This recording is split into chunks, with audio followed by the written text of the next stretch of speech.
And welcome to the Board of Supervisors for our March 15, 2016 meeting. And could we please have the roll call? Supervisor Foy. Supervisor Long. Supervisor Bennett. Here. Supervisor Zaragoza. Here. And Supervisor Parks. Here. And we will now do the Pledge of Allegiance. Will you please join me?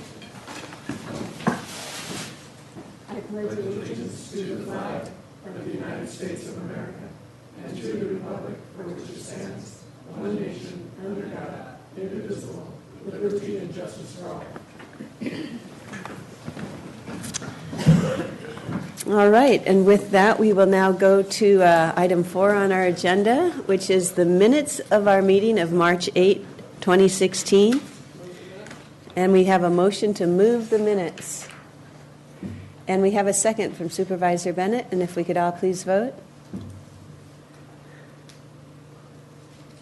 Great, that passes unanimously. And we'll now go to our agenda review with our County CEO, Mike Powers. Thank you, Chair Parks. Item 16, Healthcare Agency, approval of the 8th Amendment to the Agreement for the Provision of Behavioral Health Services to members of the VCHCP.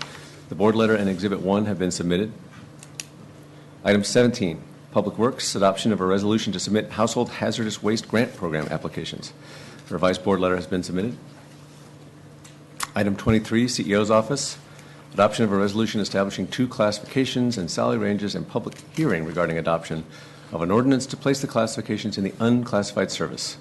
The board letter, resolution, and ordinance have been submitted. Item 24, CEO's Office, adoption of an ordinance regarding appointment by transfer. A comment letter from Don Becker, Chair of the Civil Service Commission, has been submitted. Item 26, CEO's Office, approval of the fiscal year 15-16 budget adjustment recommendations. The board letter and Exhibit 1 have been submitted. In addition, the agenda page 7 was updated to add recommendations 12.2, 14, 16, 21.2, and 32 require a 4/5 vote. And that's it. Thank you. Great. And with that, are there any other suggested changes to our agenda? Not seeing any. Do we have a motion to approve the agenda as revised? We do. And a second from Mr. Bennett? And if we could all please vote, including me? And that also passes unanimously. Well, this morning, for our moment of inspiration, we have John Monday. John, why don't you come on down to the podium? John's a very active young man in our community. He started volunteering at Senior Concerns when he was 8 years old. He has also volunteered over 560 hours at Stepping Stones Riding Program and over 50 hours at Ride On Therapeutic Horsemanship Program. On April 7th, last year, John was presented with the Congressional Award Silver Medal, and he recently earned the Congressional Award Gold Medal in November 2015. He's been invited to attend a special gold medal presentation ceremony in Washington, D.C. in June. And today he will talk about his award-winning documentary, Tukium, Mountain Ghost, which won Best Documentary at the Eagle Film Festival, June 2015. He was also chosen to screen at the Earth Charter Film Festival, presented by Citizens for Peaceful Resolutions. And because it exemplifies the Earth Charter principle of ecological integrity, he was also chosen to screen at the G2 Green Earth Film Festival, October 2015. Welcome, John. It's great to have you. And Brian, I think we have a very short clip. It's only about 30 seconds of a much longer and thorough documentary that John put together. So if we could turn that on, that would be great. The National Park Service has been tracking mountain lions in and around the Santa Monica Mountains since 2002. Captured and collared, at this point, 38 mountain lions. We're seeing animals being hit on the freeway, and that's a danger to drivers, too. They need room to roam. So it is an area that needs to have a wildlife crossing. There are funds that need to go towards conservation, and I can't think of a better conservation project than this. The National Park Service has been tracking Okay, as I said, a very short clip of a really good documentary, despite the fact that I'm in it. So, John, if you could grace us with some of your comments, that'd be great. Thank you very much. Good morning, Supervisor Parks and members of the Ventura County Board of Supervisors. Thank you for giving me this opportunity to publicly speak about my film project, Tukia Mountain Ghost, which is about the need for a wildlife corridor over the 101 freeway at Liberty Canyon. Part of what I'd like to share this morning is the idea of becoming an advocate, not only as one who publicly supports a particular cause or policy, but as one who even more intimately pleads on behalf of a voiceless being or idea. A year ago, I was assigned a 10-minute film for a high school theater class, and unwittingly, I became an advocate for not only our endangered mountain lions, but for a wildlife corridor that will help the migration and diversification of all the wildlife which we would see using this corridor. My involvement began at a dinner hosted by Supervisor Parks, where Dr. Seth Riley of the National Park Service spoke about the specific data gathered over many years of capturing and collaring our local mountain lions. Data which revealed three things. Number one, in California, there is not a single population of mountain lions that has lower genetic diversity than our mountain lion population in the Santa Monica Mountains. Number two, the inability of the mountain lion to access large territory they need is causing unnatural and unhealthy behaviors, such as a rise to intra-specific killings, which means mountain lions killing another mountain lion, or inbreeding, which leads to biologically inferior offspring, and increasing interactions with humans. And the third thing I learned is that mountain lions prefer to be as far away from humans as possible. They do everything they can to avoid human contact.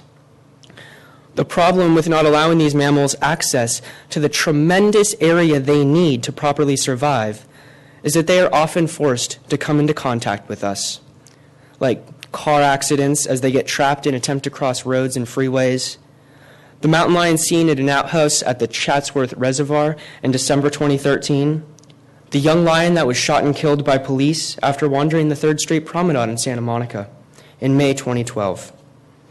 Or even P-22 in Los Feliz last year, where the poor creature was found huddling underneath the foundation of a neighborhood home. As I learned from our local public affairs officer of the National Park Service, Kate Kirkendall, building a wildlife corridor at Liberty Canyon will very likely reduce the number of interactions between wildlife such as mountain lions and humans. Because with a bridge, they will have a path to leave our mountain range and continue to habit other areas, which they need for healthy mating. So what about the concept of advocacy? Last spring, another lecture I attended was at the Civic Arts Plaza given by Dr. Paul Narguizian, a biologist on the faculty of Cal State LA. The event was part of the Science Speaker Series, a program by the Discovery Science Center for Science and Technology, and the lecture was called The Sixth Great Mass Extinction. I learned that a major extinction event is when 75% or more of a species becomes extinct over roughly a 2 million period. I thought, okay, 2 million years. In some ways, the title seems scarier than the reality. But the fact, nonetheless, is that we are currently living in the process of the 6th great mass extinction.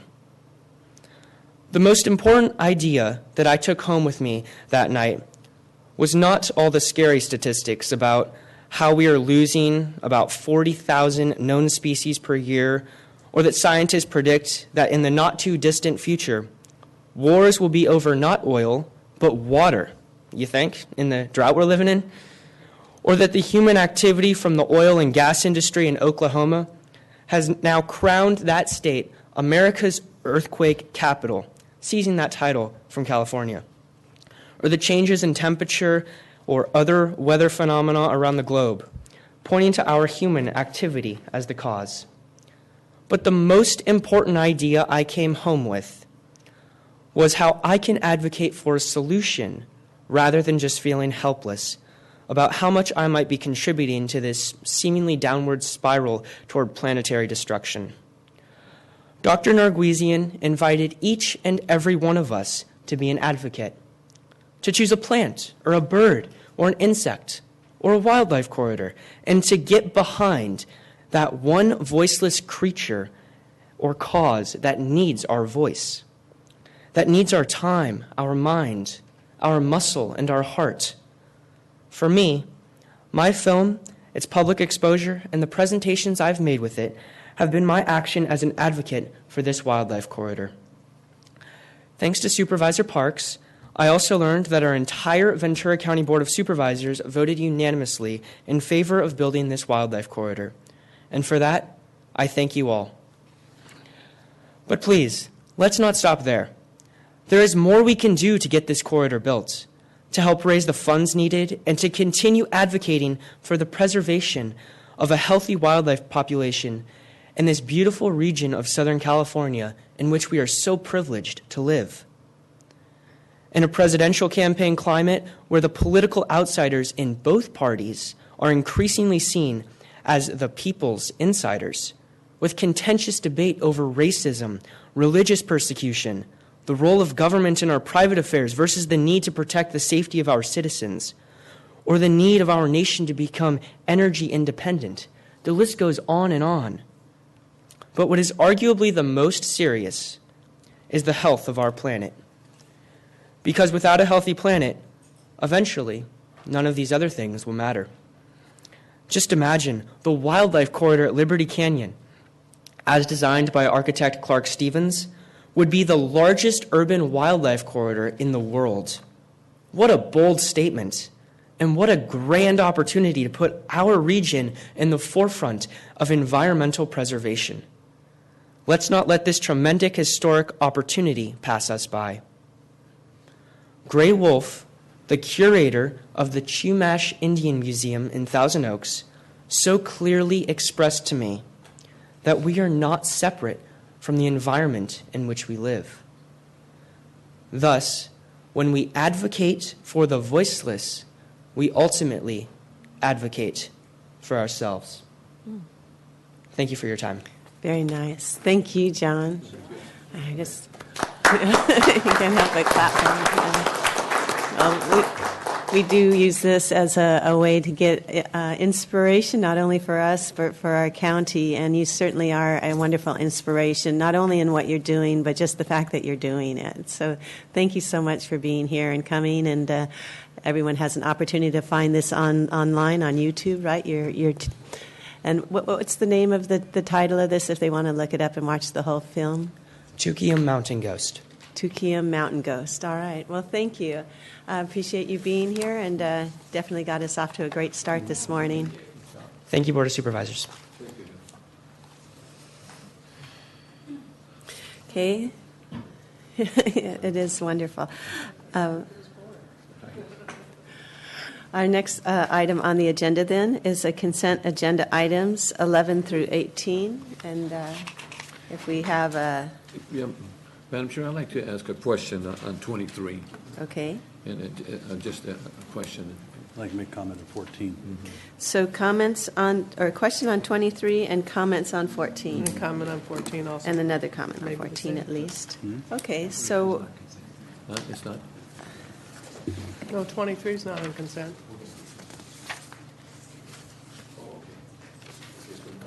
So we'll have a discussion. Yeah, that's a 10:30 time certain. So we'll just go to the discussion on item 14, Yeah. and we'll go ahead and there's some comments, and we have staff here for that too. Well, I don't really need staff. I was just going to say that doing this, I mean, it's been a lot of years and I haven't had any raises, but I thought it was kind of interesting when some of the comments they made were part of the cost of this was workers' compensation and minimum wage going up. And part of that is, and we have to be careful about some of the policies that we do through the state and everything else, because a lot of these affect not just the private sector, they also affect us. And what we do here, and costs going up, affects the services that we can provide. So just thought it was interesting that they were talking about some of those, and I know the minimum wage and workers' comp and giving more benefits all the time, and it has been a balancing act in this state, and we pay the highest workers' comp in this state because some of our benefits are so generous that we do, and these have an effect on individuals and government too. So just my comments on that. Thanks. Thank you for the perspective. And Supervisor Long? Yes, they do. My comment is that the capacity for these programs and the demand that we're certainly already experienced, and the fact that there is already over 500 clients on the waiting list just speaks to what the demand is for these programs. And I think how we as a county need to be very, frankly, as a nation, the whole board and care services are scarce and yet really help to that quality of life for folks who need those kind of services. And when, in this county, when we have 500 clients on the waiting list, think how that is across the nation. And Mr. Powers? Thank you, Chair Parks. Yes, I just want to commend Elaine Crandall and Susan Kelly for reaching out and negotiating with these board and care providers. There's such a critical need, and these rates needed to be addressed, and you kept that access going, so thank you. Yeah, I don't think the community really understands how important it is to have those partners out there, and that it is because of them that we are able to have housing for people who probably would not otherwise be able to get it. So it is critical. So with that, then we do have our consent agenda items, 11 through 18. We have a motion and a second, and we can all vote.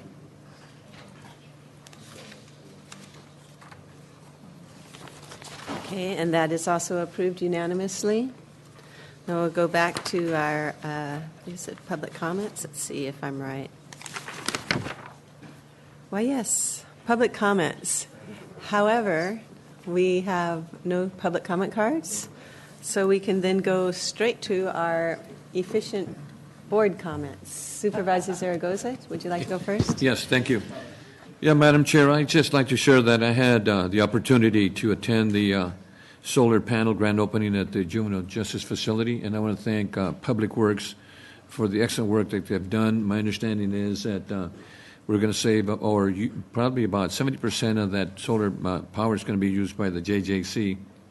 So again, I want to thank Public Works staff for the great tour that I had out there, and that's going to help us towards the 20% goal that we have by 2020.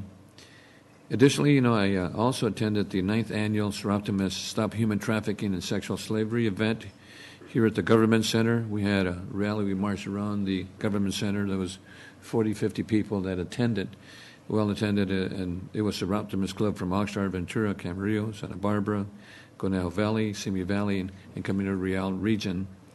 Supervisor Long was also, we were together in that, and also Assemblymember Irwin's representative, Jeanette Sanchez.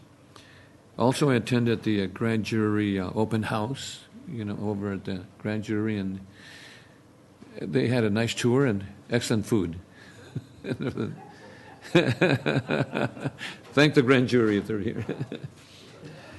And also, I had the pleasure of driving over the weekend to Madera, California, to celebrate my mother's 96th birthday. She's doing 96 years old, so. And that's all I have. Thank you, and I'd like to adjourn in memory of those folks on this list. Thank you. Supervisor Bennett? Yes, I'd like to adjourn in memory of the people on this list. I'd like to be the first to publicly congratulate Supervisor Zaragoza for being reelected to his third term. And I think it really is a comment on the quality of the service that you've brought to your district, and whether it's Nyland Acres or all of those other things. But I think people really respect you, and that's why you're running unopposed. So congratulations. Thank you. I was able to go to the opening of the Kellogg Park in the city of Ventura this past week, and also the unveiling of the fire engine up in Ojai. But I do have a real quick slide I want to put up. And so, Brian, if you'd pop that up for us. And I was able to attend the St. Patrick's Day Parade, and we did some advertising for foster children. And I thought I was only going to have one kid, and I ended up with two, and that's about 120 pounds. And the the parade, the last 3 blocks of the parade are uphill, and I almost got in the wagon and had the kids pull. But we did have we had lots of good conversations, and the 2 boys were really great advocates for trying to encourage people also. And we did have some people step forward and talk about contacting us for foster homes and stuff. But the St. Patrick's Day Parade is a great tradition in the city of Ventura that they put together, and it was a good opportunity to do this. And the Vietnam vets there in the background, I know Supervisor Long's going to have those same Vietnam vets in here soon. Thank you very much. Okay. You building up those muscles, huh? Yeah. And Supervisor Foy, would you like to go next?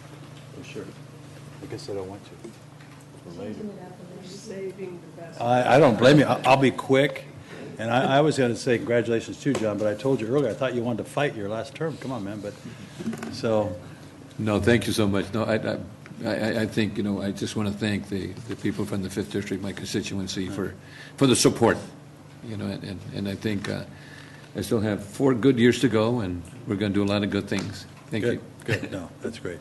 I know that we had the privilege, myself and Supervisor Parks and Mr. Powers, to attend that funeral for Nancy Reagan. It was great. As Linda had said, it was a cross mix of all kinds of people from all different walks of life, and it was just a special day. It was really nice, and it was great to be there and just see history in the making.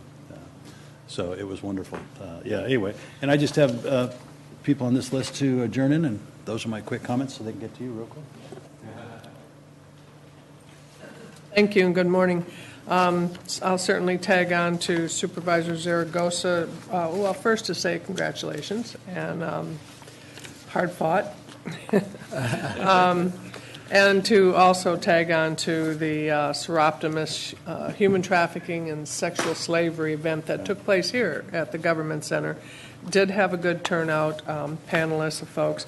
Appreciated that the district attorney had 2 folks here, and he provided to all of us what his office has been doing in response and preparation on this human trafficking issue in our county.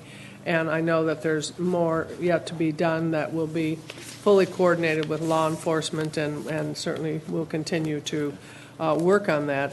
There's no question every community has this, and it's shameful that we do it. It's today's, unfortunately, it's today's form of slavery, and the fact that it does target young people, and that we really should, all of us, be aware of it and advocate for communities to raise our awareness. I know that our human services and our law enforcement and others have been informed as to what to look for and how to identify this underground trafficking that occurs, so that we can really reach out and help intervene in these young lives. So thank you, Supervisor, for helping with the coordination on that.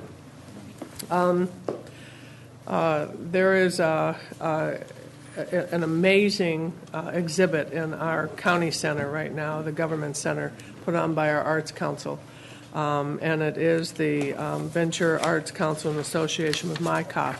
And I expect many here in the county have taken the opportunity to walk around and view it.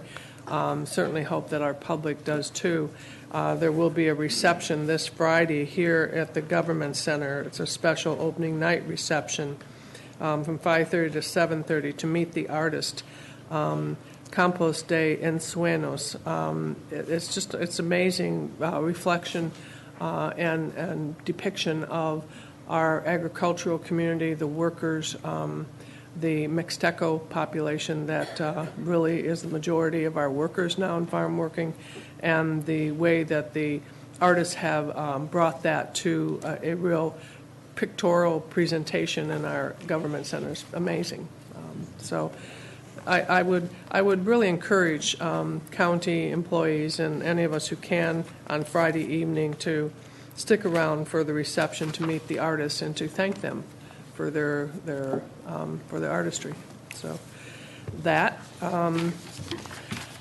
Also wanted to thank Lynn Krieger of our Harbor Department. Lynn has been invited and been out to talk to the Port Hueneme Council, City Council, talking about the dredging. As we all know, we went through difficult times and a hard-fought battle that really it was Congresswoman Julia Brownlee and Lynn Krieger who fought to really get some sand back to Port Hueneme and the challenges with dredging, both for the financial demands and the resources necessary.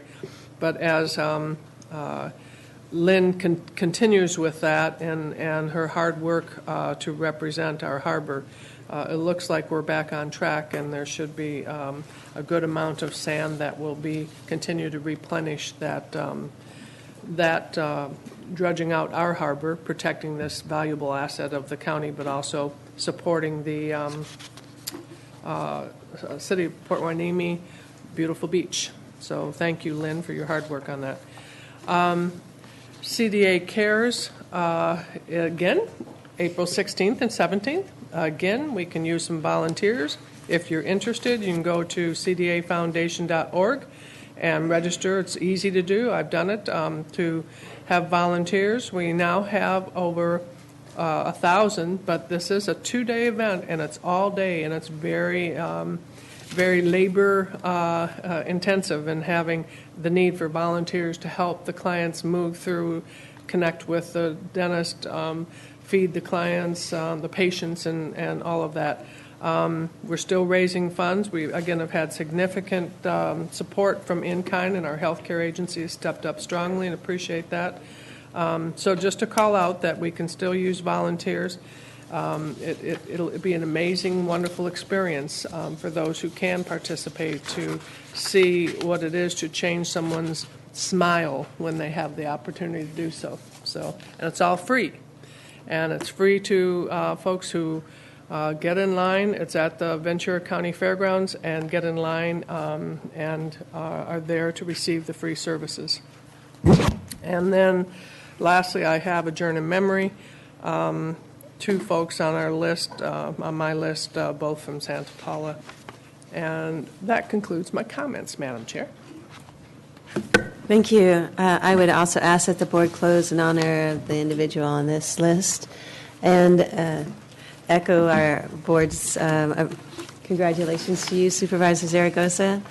A great way of doing it, and it really is a testament to the fact that you really are doing such wonderful things for your community, and very much appreciated by the voters. So congratulations on that. Couple interesting facts. Today was the day Julius Caesar was murdered. March 15. You know the Ides of March, right? That's right. It's also the day in 1965 that President Johnson addressed a joint session of Congress to urge the passage of legislation guaranteeing voting rights for all. And don't you just wish that all would vote now? And then also a reminder with daylight savings that we check our smoke alarms.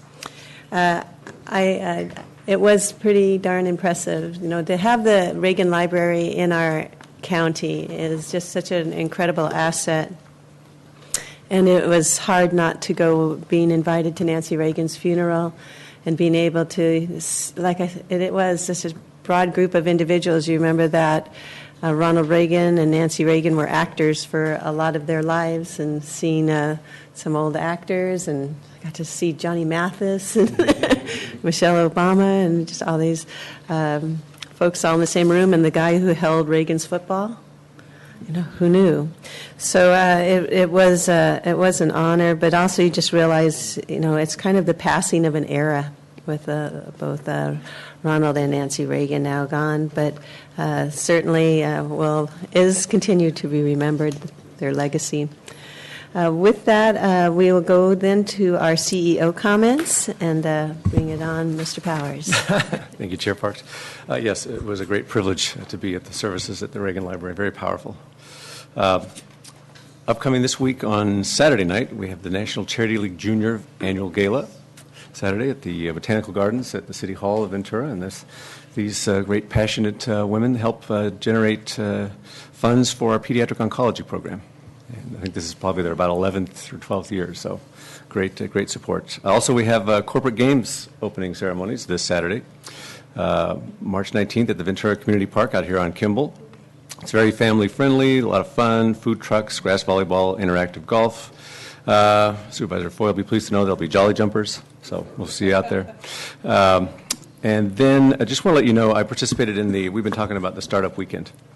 And so this was done, initiated by Martin Shum, as well as Gary Cushing from the Camarillo Chamber. And the whole idea was to try to see if we could incubate and create a forum where people could conceive of ideas and develop them related to Internet of Things, related to healthcare and ag. And you never know when you start something like this. It could just fall flat and nothing happened. But we had 70 people sign up. We had great participation. I appreciate Mike Pettit being there and Paul Stamper. And Martha Navarrete from IT Services participated on one of the teams. And so on Friday, they come up with ideas. And then over the next 54 hours, they work with engineers. They're paired with engineers and other business coaches and attorneys and so forth. And they develop their concept. They try to create a viable product. And then they do presentations to a judging panel on Sunday evening. I was privileged to sit on that panel. And they had 9 really great, well-conceived projects and really well presented. And I thought if I could, I would just go very quickly and walk through them here. Brian, I don't know if you have that. Oh, there they are. Okay, so the first one was iVital, and this was developed by an ER physician, and basically it's a continuous vital sign monitoring system with clinical algorithms, so it would be for any patient in the ER or in the ER waiting room to check their vitals and see if, say, their blood pressure or oxygenation or starts to go south, they can really get in there and get the staff to there immediately. Shop Medic was an idea to look for patients to compare elective surgery prices. It's very hard to do, right? Yeah, it's one of those things where you think, boy, I wish I had that. It's hard to search for that. RepWatch, and that's not actually the right description of it. It was actually a joint monitoring and injury prevention sleeve. So it's a sleeve that you fit over your knee, and it could measure the functionality of the knee. Is it at 70%, 80% strength, and so forth? And the sensors would report that into a computer database system. So physical therapists would be very helpful. You mentioned workers' comp. This could be very helpful in the workers' comp arena, workers' comp insurance, and so forth.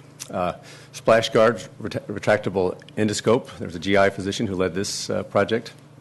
VeggieBot, real-time data through the eyes of the produce. So they had with a 3D printer, they created an avocado with a sensor in it that would hang on the tree, and then it would measure moisture, temperature, so forth, and then it would travel with the fruit wherever it went, into the packing house, into the ships, and transfer to other countries and so forth. And it was very creative. It actually won the most popular by the crowd vote. The next one was BettyBot, which is kind of like a Fitbit that would help reduce patient readmissions, so patients who are discharged from the hospital, say after a surgery, and they would wear this monitor, and the hospitals will be able to monitor if their vitals are going south, and they could help them get the medications, whatever they need to keep them from being readmitted into the hospital. And, of course, the way healthcare reimbursement is going, that has a great potential. Bye-bye birdies. There's a lot of challenges with birds and ag fields and landfills and so forth, and so this was a remote control robot, basically, that would sense birds in the area and then go, sort of like a mobile scarecrow almost, and scare them away. It was very clever. Renewed Hope was led by a local oncologist here, Robert Lum, excellent radiation oncologist, provide objective oncology guidance as a patient advocate, and try to just assemble all the best oncology experts and surgical oncology experts from our county and throughout the nation, really. And so that was very clever. And then the last one was a moisture control system for ag fields. So as you can see, a real diversity of ideas and just creative, really much needed ideas. And so it was tough judging, as you can imagine, but we ended up awarding it to RepWatch for that sleeve that measures the functionality of knees. And so they get $10,000 if they incorporate and they move forward with their project. And this was a group of students from Cal Lutheran. Bye-Bye Birdies won the Ag, and then VeggieBot was the People's Choice Award. So anyway, it was the first time they did it, and I think it was a great success and something that we should build on here in our county. So with that, those are my comments. Thank you. Thank you. It does sound like it was wildly successful. I think a team from CLU was one of the winners, too, there. Right. So it was great to see that, and maybe get a little bit more information from them at a later date, too, if they can come on in. They're going to be coming next week. Oh, excellent. I'd just like to thank Mr. Powers and sort of congratulate the whole county team for we've been trying to be out there thinking about the whole issue of what are the right technology companies and how can we stay at the cutting edge. I know Mike Pettit's worked hard on trying to bring high-speed fiber optics here into the county, and this is just another example of the county trying to be supportive and friendly to businesses out there and stuff. So thank you for the time, giving up your Sunday afternoon and much of your weekend for this. So appreciate it. Yeah, and I know also in our strategic master plan for the county, we have encouraging entrepreneurship. So this is just, and being able to have that partnership with the government can make a big difference in getting some of these up and going too. So that's great to see. So with that then, we will go to our regular agenda. And the first item is item 25, and this is with the healthcare agency, where we also have animal services. So do we have, yes. Good morning, Ms. Diller.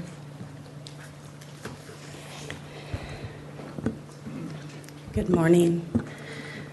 Good morning, Chair Parks, members of the board, and Mr. Powers. I'm Tara Diller, Director of Ventura County Animal Services. The item before you today is we are requesting that your board approve amendments to the contracts with the cities. A sample amendment was attached for this one-time billing adjustment to enable the cities to better plan for the actual shelter services costs for their respective jurisdictions. This will encourage the continued contractual participation of the cities in the county's shelter programs, promoting overall stability for both the cities and the counties and the county in budgeting and program management decision making, and to help ensure that the shelter operational costs are spread over a wider base of participants, promoting efficiencies in operations. This one-time adjustment will result in a $301,000 additional unbudgeted or additional less revenue collected from the cities to cover shelter costs. However, due to additional unbudgeted revenues received from adoptions and other services, the department can absorb this shortfall in the current fiscal year with no additional county cost. The contracted cities have been notified that this will be a one-time correction. In the future years, the cities will be required to pay their full share of cost. It is the intent of VCAS to present alternative billing models to the cities with their input to ensure that they are all in agreement with either the current or alternative billing methodology. If the cities unanimously support a different billing model presented by VCAS, we will return to your board for approval. I'm happy to answer any questions you may have. Supervisor Foy, go ahead. Tara, no, I appreciate what you're doing. I kind of stealthily went through your two different locations, one out in Simi and one out there in the at the airport, and you got a lot going on, man. There's no question. You have a lot going on, a lot of animals, a lot of people. Great to see all those volunteers out there, and it was just wonderful to see what you're doing, and also your efforts to try to stop the inflow and what's happened in Oxnard. You guys have done a tremendous job, and they've really worked hard to make that work. So that's been great to see. Some really good work going on. What I was curious about was with that reduction in Oxnard. I know Oxnard does a lot of their own work. You have people doing work. Are we moving people from Oxnard and putting them other places, or we still got a lot of work in Oxnard? What's going on with your people there? I was just curious So Oxnard provides their own field services. Right. And that has, they've done a lot of work. We presented a best practice recommendation when we began this contract, right. And they have put a lot of work into those best practice recommendations, and that is really what's accounting for the decrease in animals.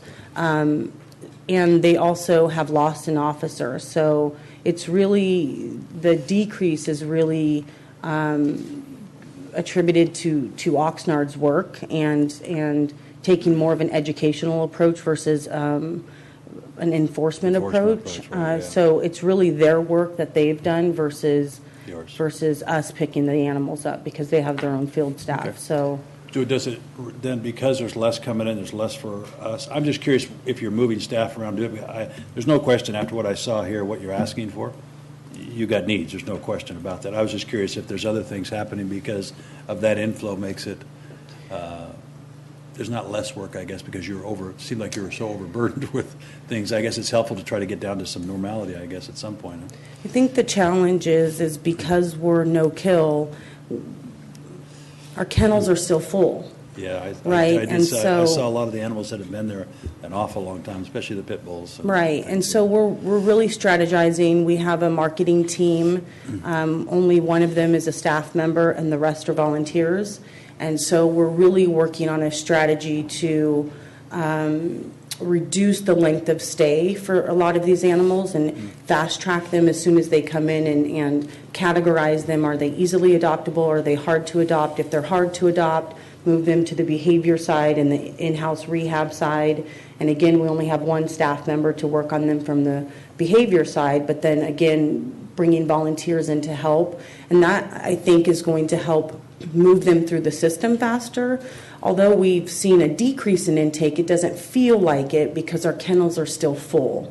And we're not even at the busy season of the year yet. Kitten and puppy season, well, kitten season's here, where kittens are certainly starting to stream in. But oddly enough, we really kind of don't feel the impact of less animals because our kennels are still so full. So internally, we're working on that. We're trying to strategize how can we fast track these animals through the system. I'm working with other shelters throughout the nation and looking at their fast track systems and what they can do what they're doing to reduce the length of stay. Because although there's been a decrease in numbers, we're not feeling it because we're keeping these animals longer. So when you talk about around the nation, do they still have the same issue with the same types of animals that stay in their shelters too? Some shelters do. Yeah. There's not very many shelters that will keep animals like we do. Austin, Texas is a no-kill shelter, and they're one of the shelters that I use as my best practice because they are such a large shelter that gets such wide recognition for their efforts. And so I talk to their director frequently about efforts that they have, and they face the same struggles that we do. When less animals come in, they're really not feeling that impact because their kennels are so full.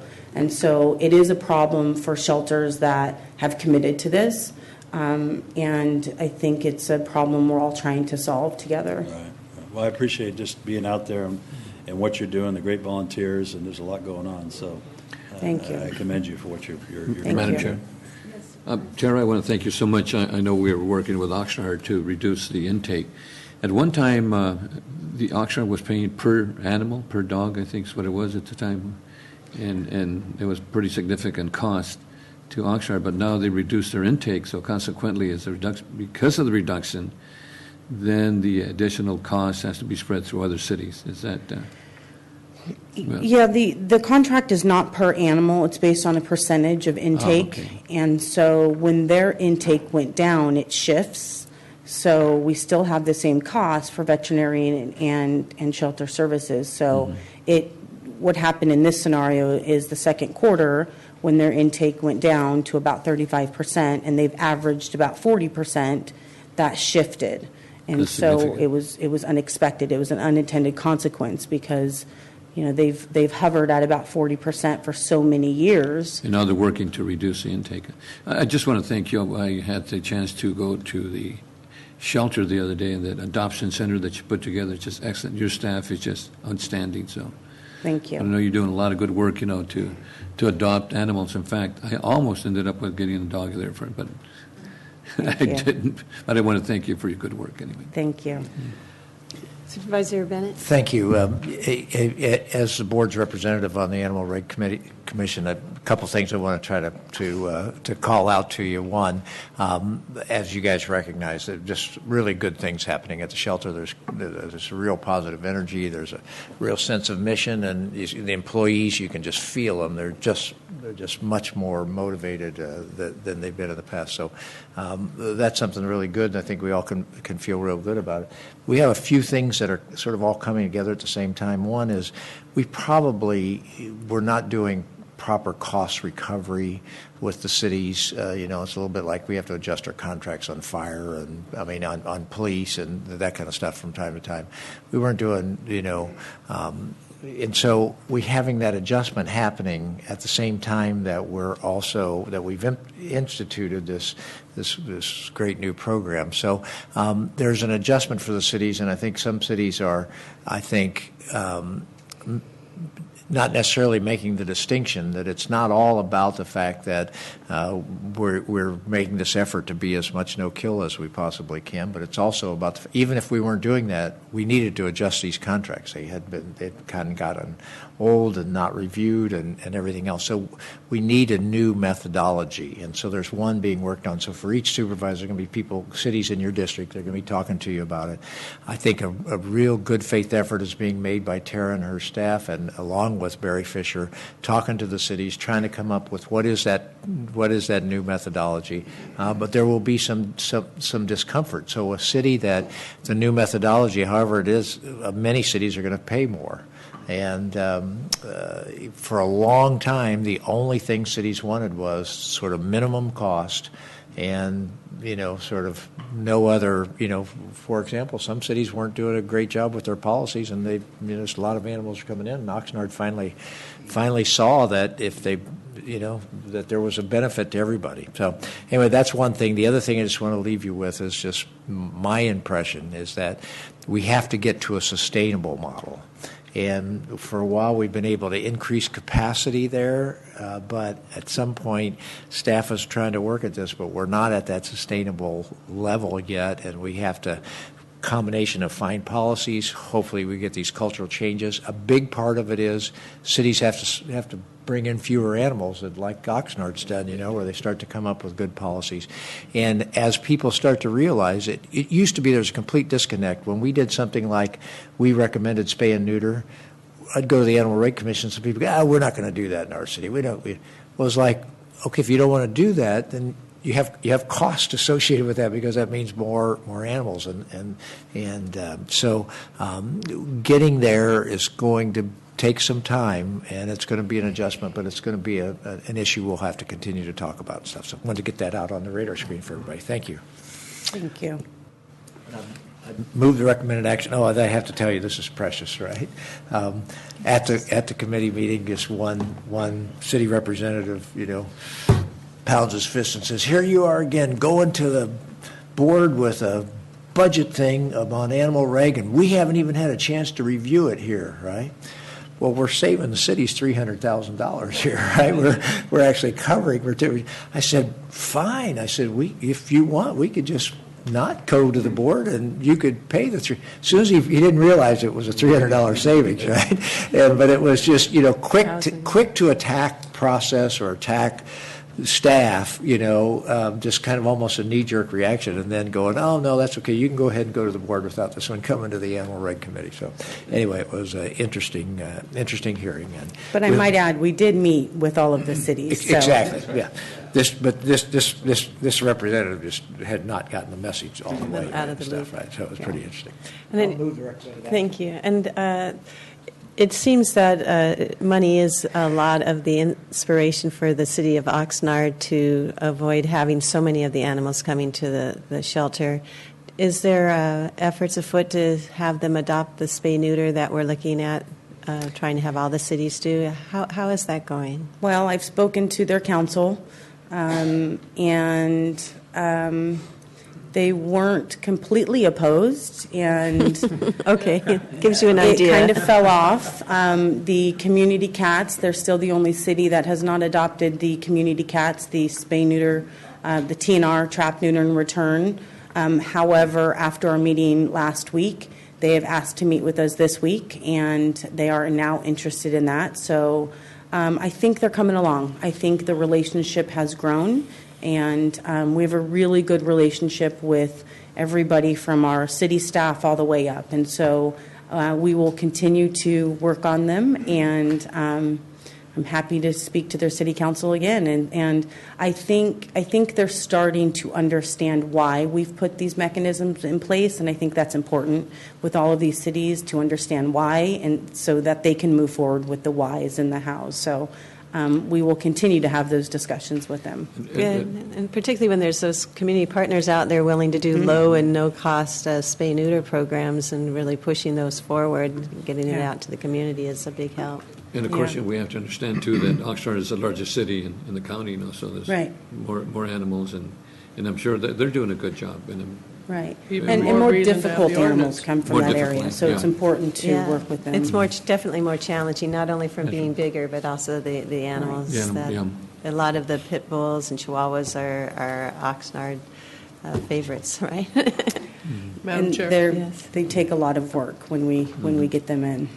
They do. Supervisor Long. I was speaking with the mayor of Port Hueneme, and they have adopted the spay-neuter ordinance, he said. So I guess my question is, how many cities have? If you'd let us know, that'd be good. So we could re-up that and get out there and talk to them and help to get it done. To our knowledge, none of them have taken it to their council.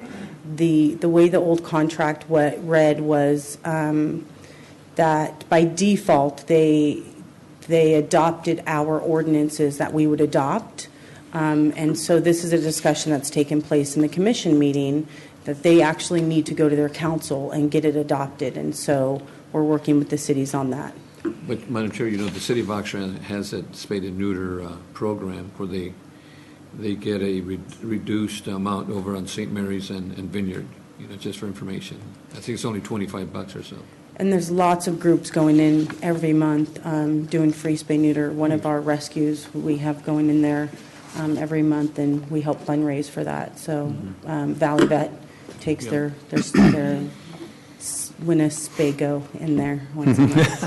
Winnespago. And you have a special for St. Patrick's Day this week, right? We do, $17 to adopt.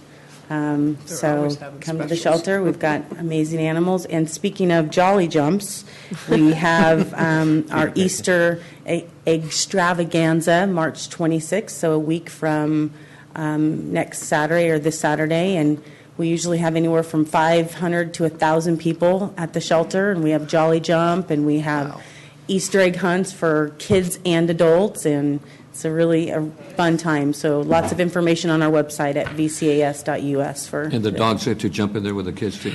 No, we have the dogs walking around with us so that they're not scared. So I know. I do have a picture of my yellow lab wearing shoes and one of the Jolly Jumps with me, so they wouldn't pop it with his claws.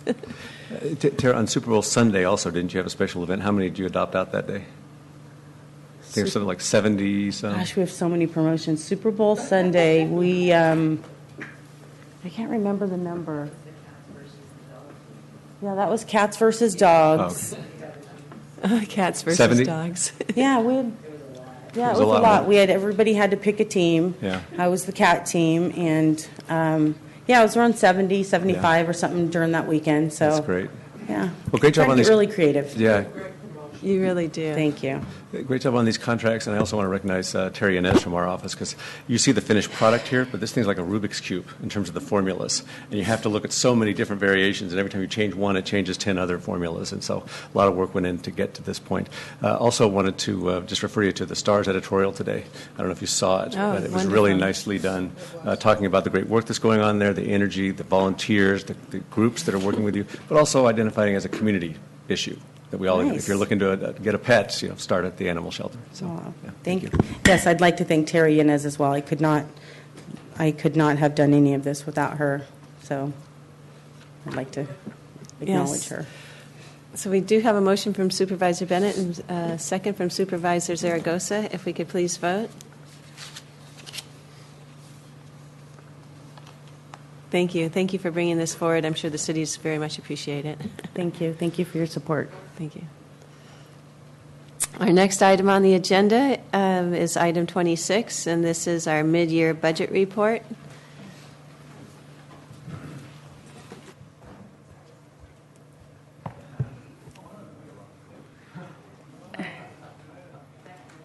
Good.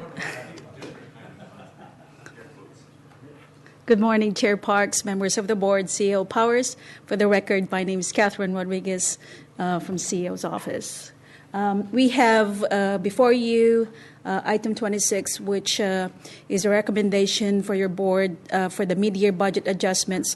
That the adjustments are needed to create some adjustments on the adopted budget for 2015-16 for revenues, appropriations, grants, net position adjustments, as well as FTEs and general fund requests. Along with that, included in this slide presentation for you will include those items. So I'm going to start with our mid-year budget presentation.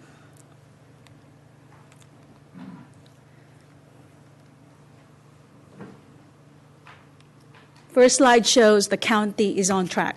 Yeah. This is our adopted budget. We have the county at $2.045 billion, revenues at $2.045 is balanced, and the full-time equivalent FTEs is 8,832. For the county, there's going to be a little bit of an increase in the FTEs of approximately 60 FTEs above that budget. On the general fund, we have still balanced 5,230 FTEs included in the 5,030 FTEs included in that. On the 60 that I mentioned earlier is 30 from general fund FTEs. Sorry, that was additional? Additional. Thank you. Yes. And I'll go through the additions as we go through the slides. The first item here is on the key issues of the county. I'll start with healthcare, mostly familiar with. Is the Medical 2020 waiver, which is the renewed California 1115 waiver. It's named the Medical 2020 waiver. It has 4 different components, namely the prime, which is the continuation of the delivery service improvement initiative, and that it has the global payment program, and then for covering the uninsured. And then we have the whole person care, to where that's an opportunity for the agency to be, or Ventura County Medical Center to be able to tap into a $300 million grant award, and also for the dental transformation. Altogether, this was approved on December 30, 2015. It was in effect on January 1, 2016. It was a long and a challenging endeavor to go through the models or formula on how to distribute the money.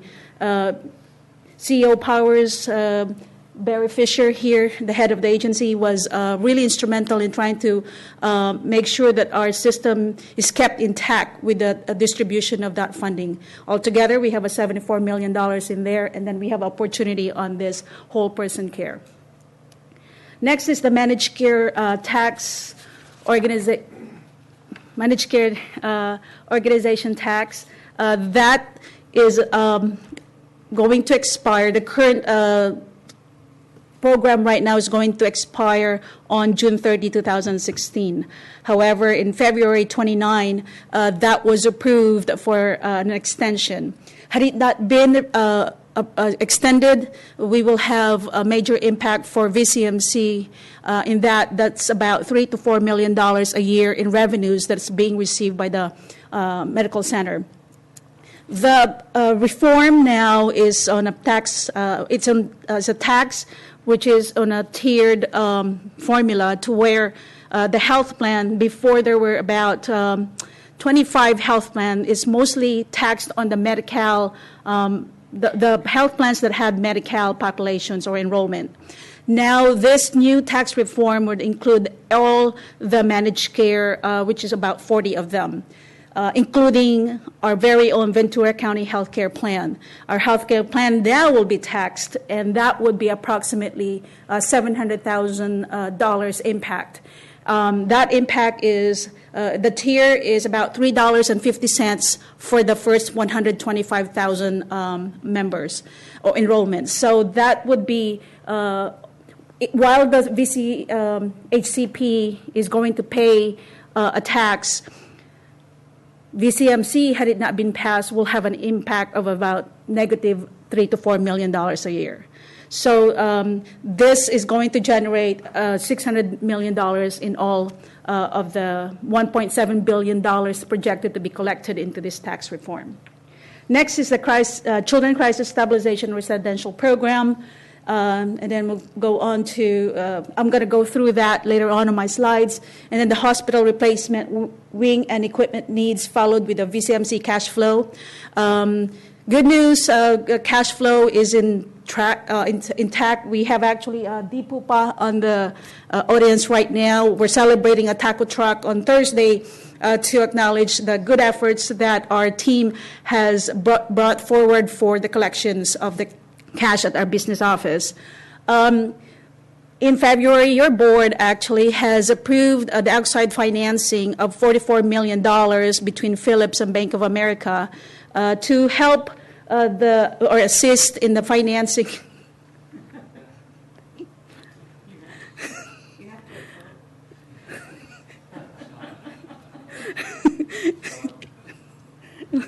All right, okay. There you go.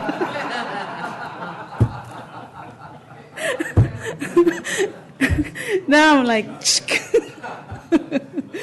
okay, so now I got nervous more. So VCMC actually has borrowed $44 million for outside financing to help on the 5-year needs of the hospital of about $88 million for projects for construction and for equipment needs. So we're closely we have a balance right now of $48 million in our general fund loan. However, that was kept intact since December. It was 51, it's reduced down to 48, and we're working closely so that that general fund loan does not increase. Now we have the Healthy Kids transition to expand full scope to all children under the age of 19. So the coverage now will include also the undocumented.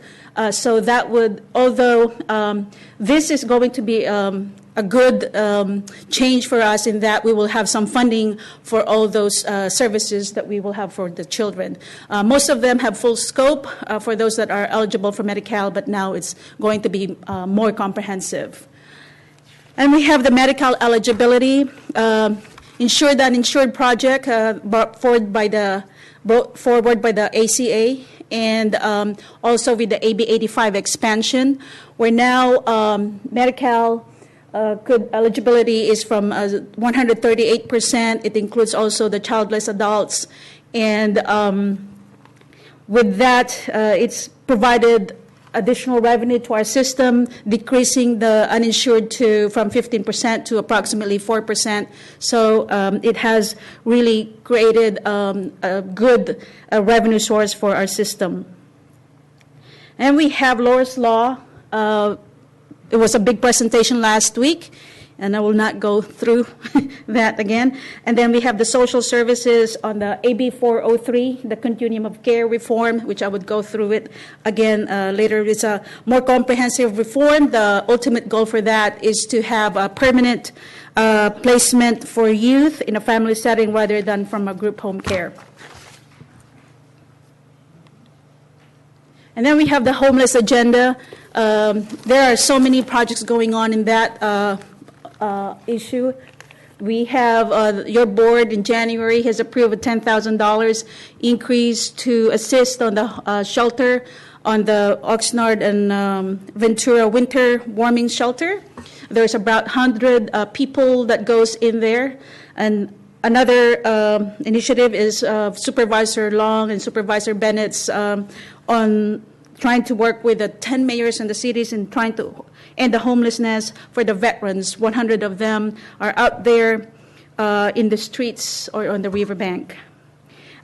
What's good about this is now project fundings are now based on outcome, so that it's measured not how many people are being sheltered, but it's more on how many people are given the permanent housing. And then we have the retirement contributions, the economic and demographic assumption and changes and return on investments. 2014 going to 2015, we have an increase of about $6.2 million, so that creates a real challenge for the county in terms of the increase in contributions, on the employer contributions. The safety now is budgeted at the 54.48% for the next coming year, and the non-safety will be at 18.84% employer contribution. Next is on the Todd Road Jail Medical Facility. Over the last few years, since 2008, the governor has already funded approximately $2.2 billion in the form of lease revenue bonds. And of the 15 counties that have received a conditional award, 3 of them, actually including our county, Napa and Solano, Napa and Placer as the 2 other ones that did not get the full award.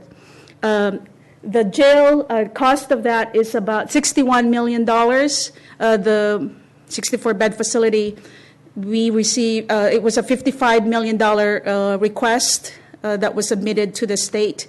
We have been awarded $25.6 million. And those 3 counties added together from Placer and Napa applied for $20 million. They only got 2.8. And then Placer applied for $40 million, and they only got about $9 million, and then our county as 55, we got 26. So if I add those differentials between the 3 counties, it's approximately $77 million. San Francisco is still trying to weigh in if they're going to participate with this or not, and their award or request was $80 million, and they got awarded the full 80. So if in case they don't participate, then there's the $77 million for those 3 counties. However, there are still 17 counties that have applied that did not receive any payments. So hopefully the $250 million will help in this whole distribution. Medical Examiner's Office investments, I'm going to go through that later on with all those investments and the requests that we're asking your board. There's a good change that's going on at Medical Examiner's Office, and I'm going to go through how we are strengthening the infrastructure and then providing some efficiency in our system. Annual service, nothing to add. It's city contracts. And then the general plan update, that's about a $4.5 million project. The timeline has not been prepared yet. It will require coordination with the community in order to set what are the plans that's going to go through for the general plan. The last update was in 1988, and we've got to go through this process. And it's going to take 3-4 years to go through that. And then we have the medical marijuana.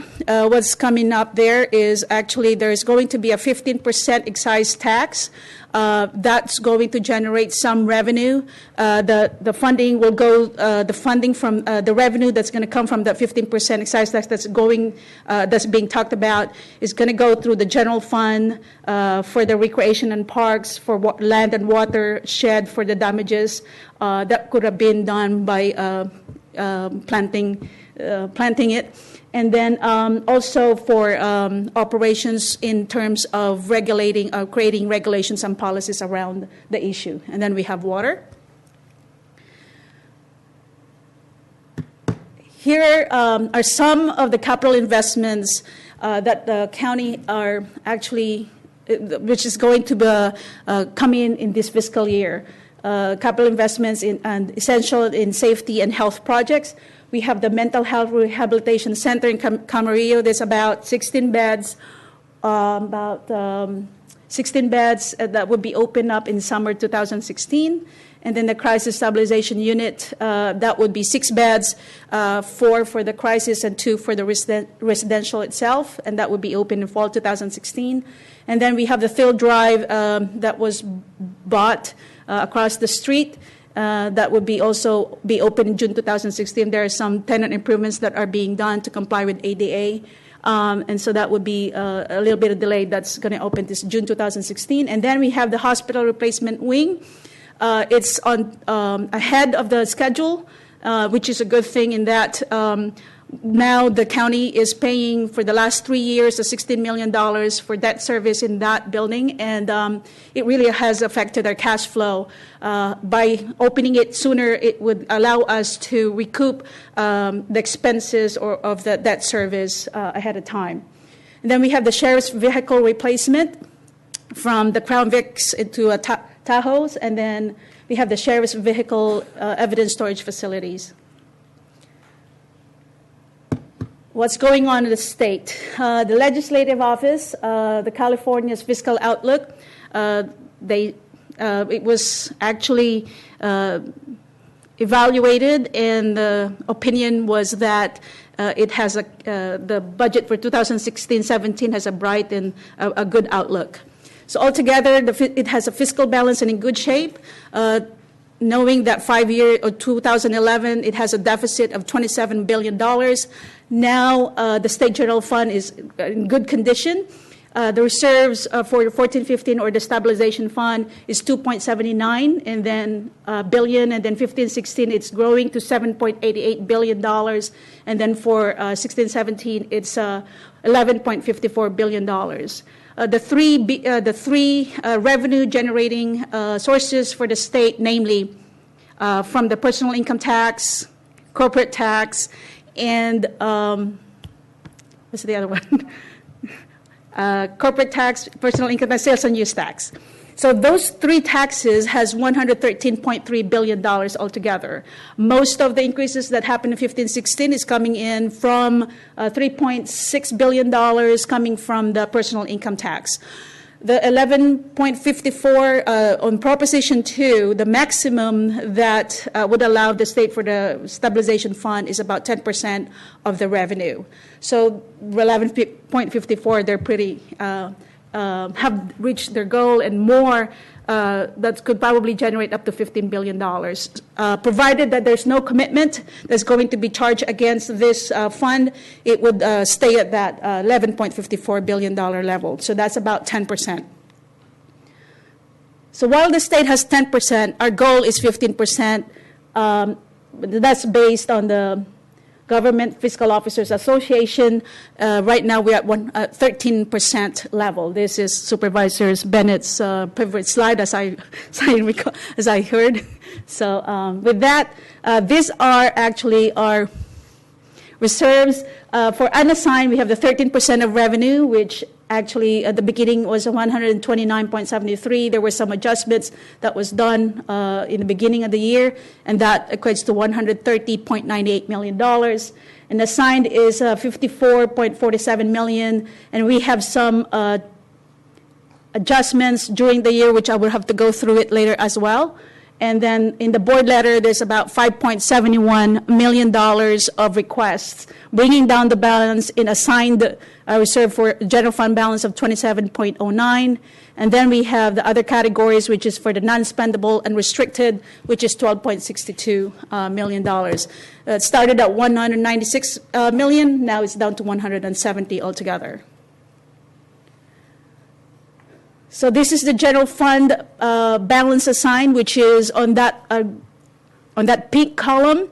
It has a $5.71 million, and the accounts are from program mitigation, and then we have fixed asset acquisitions of $2.26, and then the fixed asset investment commitment of $600,000. Altogether is $5.71 million, and then there's the big on the approved through 2016 on the fixed asset acquisitions of 14.91, and I'm going to go through that as well.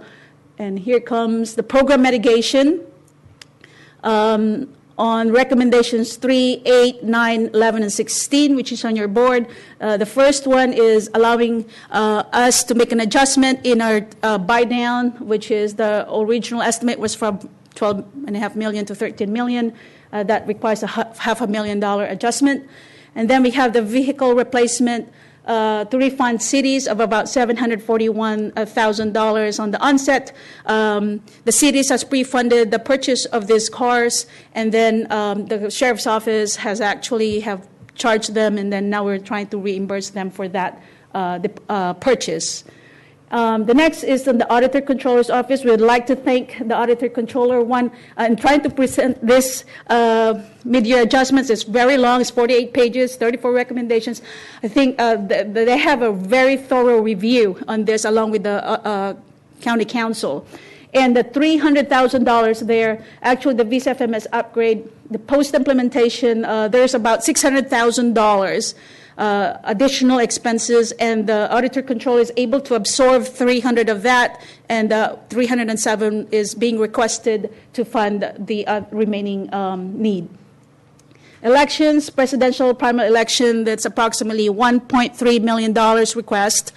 The Mark Lund, County Clerk Recorder, his estimate is about $1.5 million. We talked on what are the components of this. There's an increase due to the increase in registered voters, as well as the requirements in sending out the sample and the official ballots for this June primary election. So most of that expenses actually is for mailing those ballots, and some of those extra help that was going to be funded.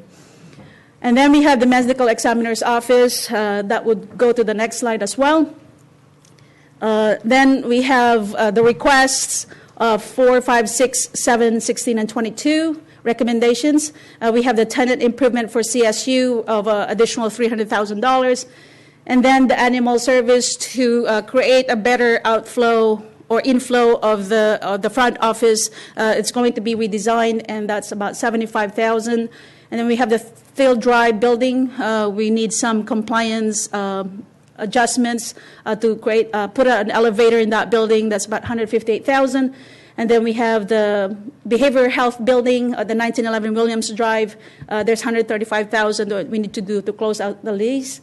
And then the medical examiner's office. There's a real a need in there. So we're actually procuring a new X-ray scan to do the descendants scan that would actually have a very efficient way of trying to trace on the trajectory of the bullets on the dissident's body, all together about 13 seconds. So this is really good. And then the other $500,000 approximately is going to get some infrastructure needs for the electricals and for some refrigeration unit to make sure that the cooling system is intact. And then the animal service kennel, Tara has talked a lot about that. We are also renovating some of the vet office and then the kennel, and then a purchase of a top shed to display our animals with better pictures. And then we have from fixed asset investment commitment, we have about $600,000. This is the second installment of the $3 million commitment from the board to provide funding for the shelters for this for the need for those children. And the projected ending balance as of March 2016 is about $1.8 million. The rest is actually just a little bit of snippets of what's going on in the different departments. Auditor and IT is the upgrade of VCFMS went live in July 2015. There's a lot of different action plans that are being worked on, headed by the Auditor Controller and IT in order to iron out some kinks into the system. Then elections. Treasury tax collector, the investment pool holds as of the earnings has been increasing since December, and the last report in January yielded a 0.67% of the $2.2 billion pool. It's about $1.3 million. It's a good thing. And then we have the Public Works and Sanitation District. They have a water rate study for all the districts that's going to be finished comes June 2016. Area agency, Dr. Duncan and Victoria are actually AAA director are now really going forward and trying to be more proactive in trying to get some funding for this fall prevention. The pilot has ended, and so now they're trying to see the continuity of that program. It will save the county a lot of money by doing so. And then we have the animal shelter. Probation, the closure of the work furlough enabled us to reduce the staffing by 13, or a savings of about 776,000 from that staffing reduction alone. And this is an alternate to detention. And also, along with that, the sheriff's expanded the electronic monitoring. And we have the public defender, and then the sheriff, the implementation of the body cameras, and then construction of the 40 hangars of 45,000 square feet at the airports. And then we have GSA Supervisors. Zaragoza has attended one of those kickoff on the JJC. As you said, there's going to be a 75% savings on that, approximately 270,000. And so it's a good investment. And, it goes 75% of the utilization in that. And that's really significant for the JJC, to save that much power, and energy. Yes. So, excellent. Yeah. Yes. And then we have information technology. They're very busy. They have the property tax system going forward, and VCFMS, and the hospital replacement wing needs for all those IT configurations out there. And then we have Fire Protection District. 3 stations are going to be added of the 34 currently. And then we have the Ojai, Newberry Park, and Fillmore, all at summer 2017 is estimate for these buildings over 50 years old that's going to be opened summer 2017. And then the medical examiner's office, and then we have VCMC. It has increased its capacity. We have added some clinics out there to accommodate because of the increase in the eligibility. We have the AB 85. Our Gold Coast right now for VCMC has about 85,000 members. When we started this, the Gold Coast, there were only 36,000. Now it has grown to about 85,000. So it's really has more than doubled. And then HSA, we have the homeless services to stable housing, and then probation, HSA, public health, mental health, and VCMC are all going through this program about the AB 403 foster youth. It's a continuum of care reform for the child welfare and group home care. In summary, here we are. The last several years presented fiscal challenges. We managed through that. And then next 4 years, it's going to still have some challenges. The projection from what was presented by the prior CFO reflected some deficits for the next fiscal year, but still it's going to be a little bit of challenge, but we are equipped to manage that change by working together with our departments and with your board direction, and able to make sure we keep those budget in line. And as you've seen, we have some investments there to strengthen our infrastructures. We continue to do that. And then we've observed the economy is continuing to improve slowly. However, as we said, the earnings is growing, and then also the property tax is actually programmed to at least increase more for this fiscal year. That would be mentioned in the budget presentation for the next coming months. Altogether, said that employees are key players in this whole fiscal health of the county. We have accountability, and mostly is because of the streamlining of the process. With that, I'd like to thank you. Any questions? That was incredibly broad spectrum of all of it, and your knowledge is incredible to remember all those details. We have questions from the board or comments?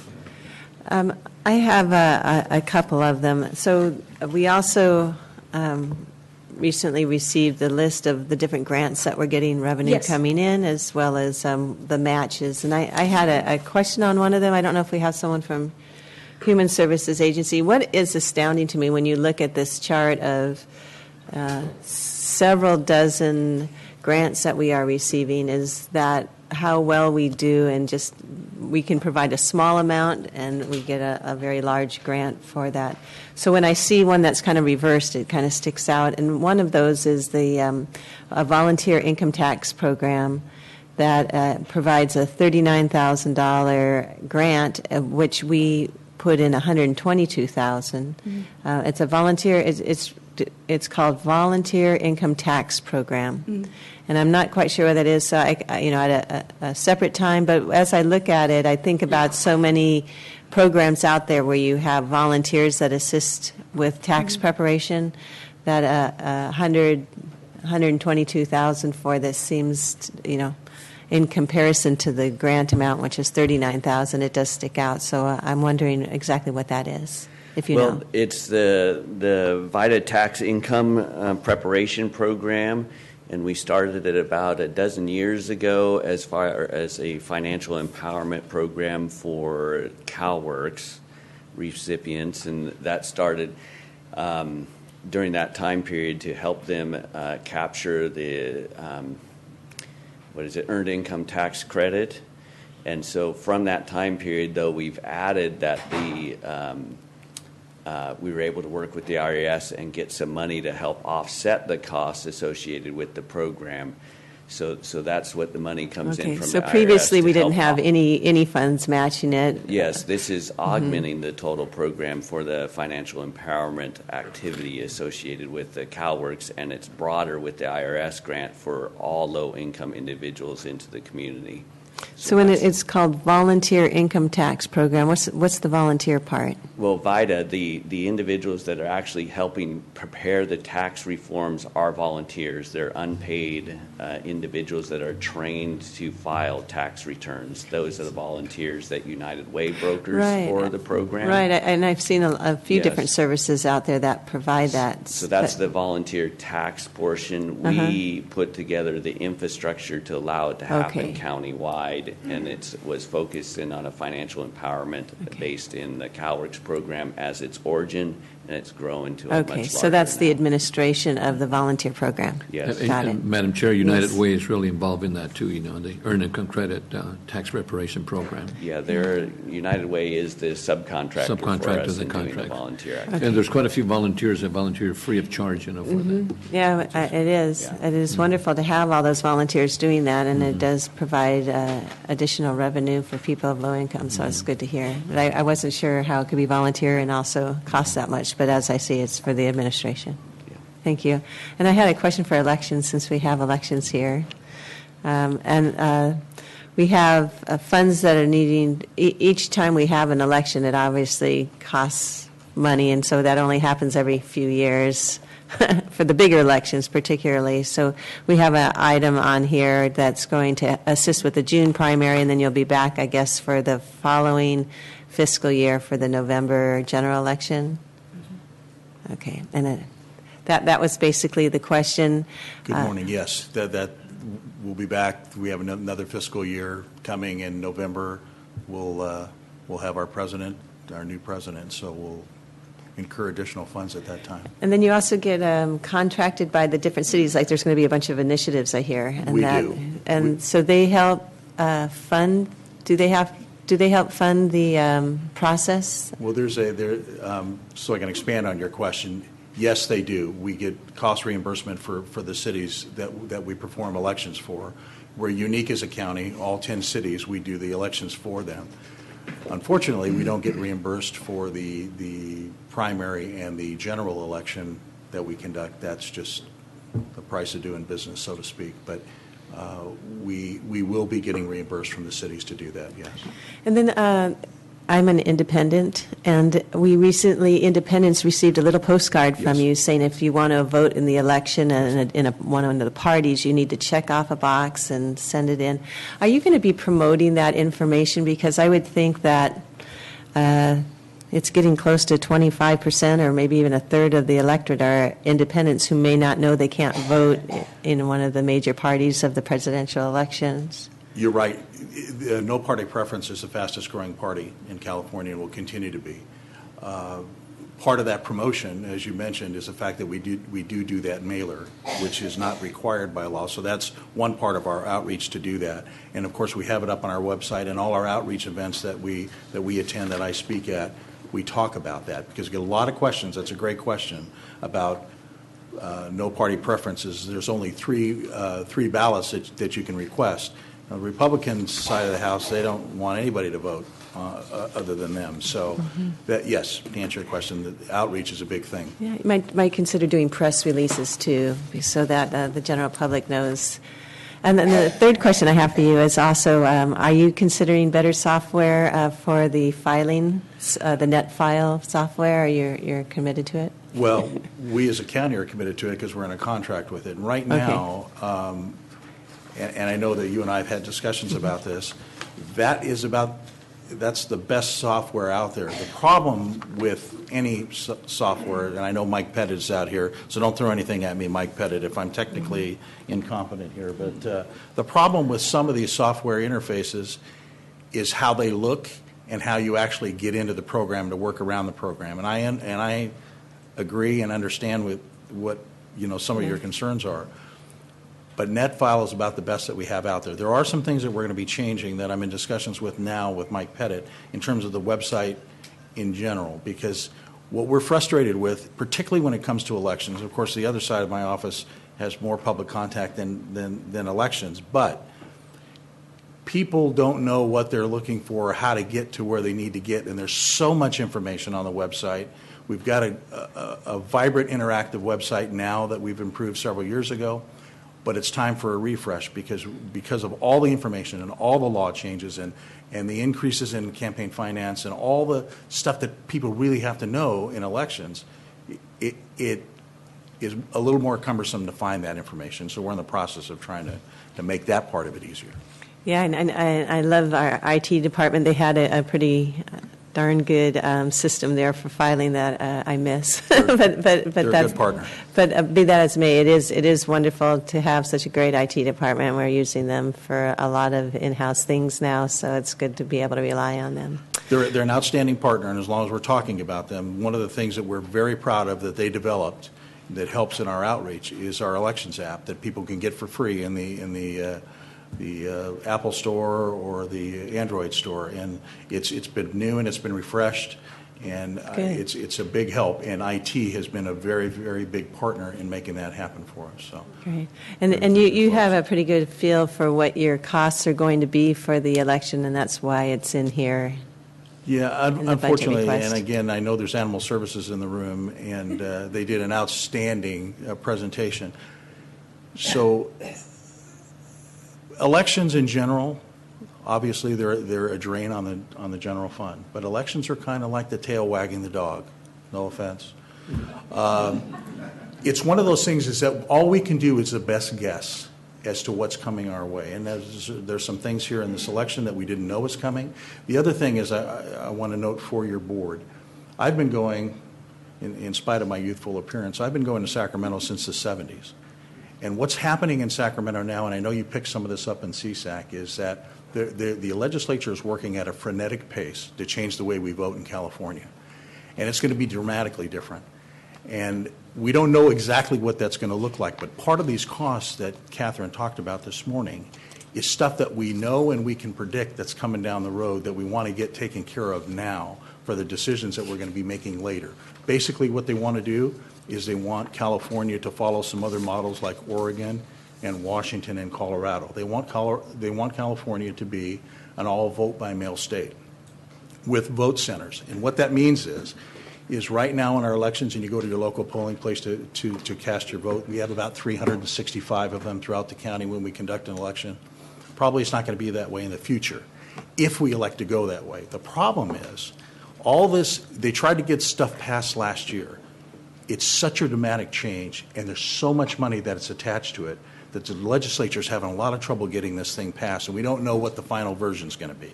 But what's reflected for your board today that's in the board letter is the fact that there are some things that we know that are coming that we're taking care of that we didn't know when Mike and Paul met last year when we best guessed this thing at 1.3 as reflected here today.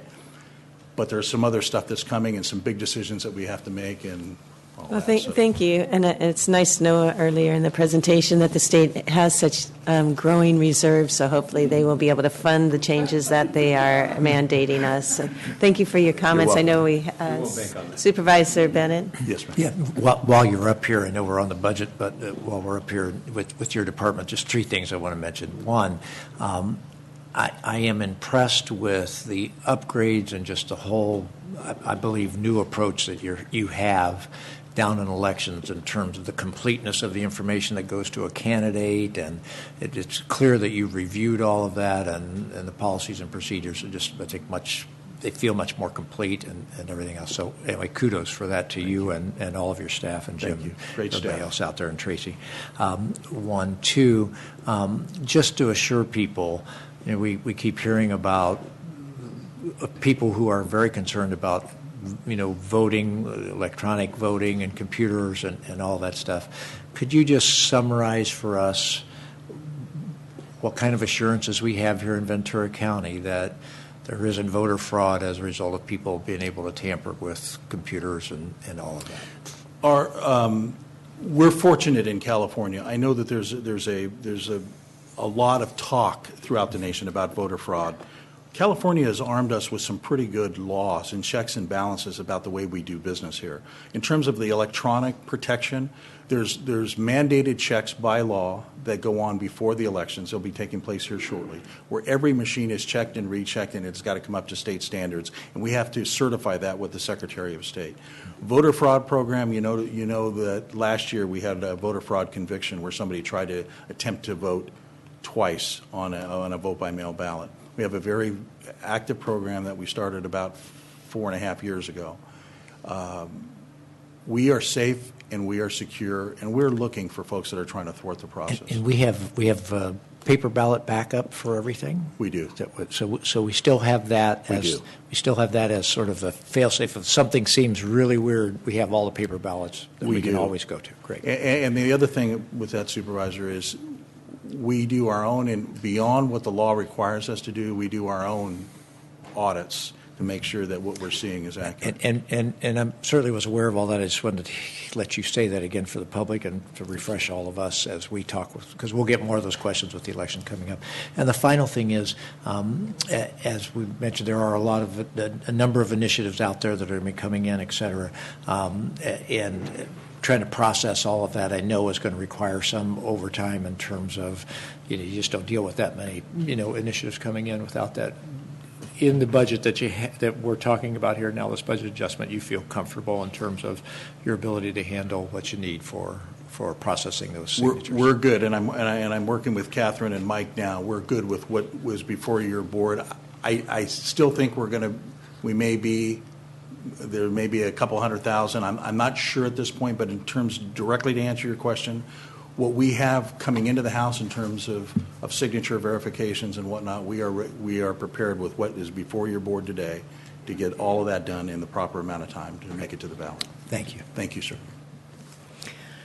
Thank you, Mr. Len. Appreciate the answers to our questions. With that, do we have a motion to receive and file the amazing mid-year budget report? And incredibly impressive, Ms. Rodriguez. Yeah, well, I just want to congratulate you and I guess welcome you to this new phase for you and for too. us. Right. All right. Yes. Sure. So thank you very much. Yeah. That's right. Indulge me, your supervisors, to thank my team. Super duper deputy K-Man, who's very helpful in trying to put this mid-year adjustments together, and my assistant, Elva McMallan, and our program management analyst, namely Frank Chow. And please forgive me it's like an academy. Forgive me if I don't mention your name. Frank Chow, Scott Powers, Terry Inez, Alejandra Tullis, and Sally Harrison. Thank you. Yeah. And also I just wanted to comment how much we have been doing for the behavioral health and with the behavioral health department for people with mental illness, and there's so many different programs that have happened. If you just look at just the last 5 years, what has happened with the different programs that have put out there, and how well it is making that continuous support for people of different stages in mental illness. And I just really impressed, and there's some big ones in this budget too. So just something that I know our board has shown its commitment for, and there's a tremendous need not only in facilities, but as we saw just at our last meeting with Laura's Law, also in programs. So we are definitely there, got the back of the people with mental illness, and hopefully helping them to recover. So thank you so much. With that, we have a motion. Madam Chair, for the record, this is more than a receive and file. This goes through all of the recommended actions. Right. Thank you. I'd just like to make one comment as we're voting here, and that is when you look at the breadth of things that are moving, from a budget standpoint that you have to stay on top of. Some counties are not going to keep up, and other counties are going to thrive because they keep up. And so I want to just congratulate the leadership from Mike Powers on down to everybody. But I just feel like people in Ventura County are well served because we're staying on top of a lot of moving parts here. So thank you. And also with the board's, fiscal conservatism, that's leading us to a continuing rising reserve to get to that 15%. Great. So let's go on to our 10 a.m. time certains that everyone's waiting for. We have first is the Supervisor Bennett's going to do a presentation on the FIRST Robotics 2016 day. Well, thank you very much. We had a great time. Thank you. We had a great time, I think, in the boardroom last year when I came in and showed you some of the video of being there at the FIRST Robotics event and everything else. And so I'm really happy. We have Velma Lomax here. And Velma, would you come up with whoever else you want to bring up with you as part of your presentation here? And we have a short PowerPoint for you to see, but this is just pure fun and pure enjoyment. I have a resolution for Velma for the first biotics, and then I also have a special recognition, right, for a young lady here. But let's start with Velma, and let's set the scene, and then we will go on to the special presentation to Caitlin. Well, thank you again for having us. What we kind of want to do today is, about FIRST Robotics. Supervisor Bennett was there. I hope that more of you can come this year. We actually represent not just this team that we're going to talk about today. We represent, because we have the regional, we represent many, many schools all over the county. We have Newberry Park High that our team's been making parts for. We have St. Bonaventure. We have out as far as Oak Park and all over the county that students are starting these teams and realizing the benefit of being involved with FIRST Robotics. For those of you that might not remember, FIRST stands for Inspiration and Recognition of Science and Technology. This young lady with me is the president of our club, Caitlin Fastenau, and you're going to hear a little bit about her more in a few minutes, but I'm going to kind of build up because without her, this year with our team would probably not have been possible. She's just an amazing person. And so what we want to do is first give you we're going to give each of you a packet. Did we also have the fact sheet? Is it in there? Yes. Okay. In there is going to be a fact sheet about us. And this is just a fact sheet for this year from when we were here last year to let you know that our team is comprised of our team, just 3925. Oh, by the way, there's also another team out at Camarillo. I don't want to forget any teams to mention any teams. Our team is actually under the direction of Ventura County Career Education, which used to be called ROP. And we are this year comprised of 74 students from 6 different high schools. And we have 15 mentors, and it is a student-led team. And then I'm going to have Caitlin talk about what we've done as far as volunteering. And while she does, I'm going to click some pictures. There's no words on the PowerPoint, just pictures of what we've been doing. Hoping that's right. Where do I point it?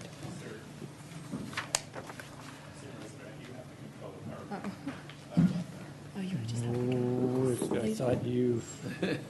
What did I laser y'all? Sorry. Good thing we have a doctor in the house. Yeah, I'm controlling it right here. Okay, so this doesn't go automatically. We're just going to talk about it. So, Mr. Bennett, whenever you want to just click it, you can click it. Oh, they're bringing it. Oh, there we go. Oh, awesome. She'd bring it out for us to do. Awesome. Thank you. Whoops. Okay. As Ms. Lomax demonstrated, I'm Caitlin Fastenau. I'm a senior at Ventura High School this year, and I am president of our FIRST Robotics Team 3925. That stands for we're the 3,925th team to register with the National Organization of FIRST. There are currently up to 6,000, about 700 teams. So we're growing as a very large organization, which is great for the young minds in our community as well as STEM education for our careers in the future. So these are pictures of what our team does. We build a robot roughly roughly 120 pounds each year in an amount of 6 weeks. So we build, design, create, manufacture, and work with the drive team, electrical and mechanical, in order to build this robot each year. So this is actually an example of one of our past robots with the basketball net right next to our robot that's this year. And you can tell each year the competition theme changes, so our robot design will also change. This is a picture of our pit design, which is, we're the circuit of life based off of the idea of Lion King, the circle of life. So we are a team, and that was hard because we have 6 high schools. Yeah. We had to make sure that no high school had a lion as a mascot. Yeah. So, or we had to figure out a mascot that no school had, I should say. Exactly. So the lion was the winner. So our great design team and created this great pit design with our circuitry and our robotic lion. This is just a picture of our social media page. I'm also in charge of that, and we work with STEM outreach and communication and education throughout the county and throughout Ventura. As you'll hear in a few minutes, my project for my Girl Scout Gold Award is what we implement through our projects. It's a 12-week education curriculum. This is us talking at a 4-H club in Ojai. So we have a very diverse group of places that we visit and create our education program with. So this is for the 4-H Club in Ojai for young students at a community church. And we're teaching them how to drive, and they're able to work with the robot as well as hands-on time with our team.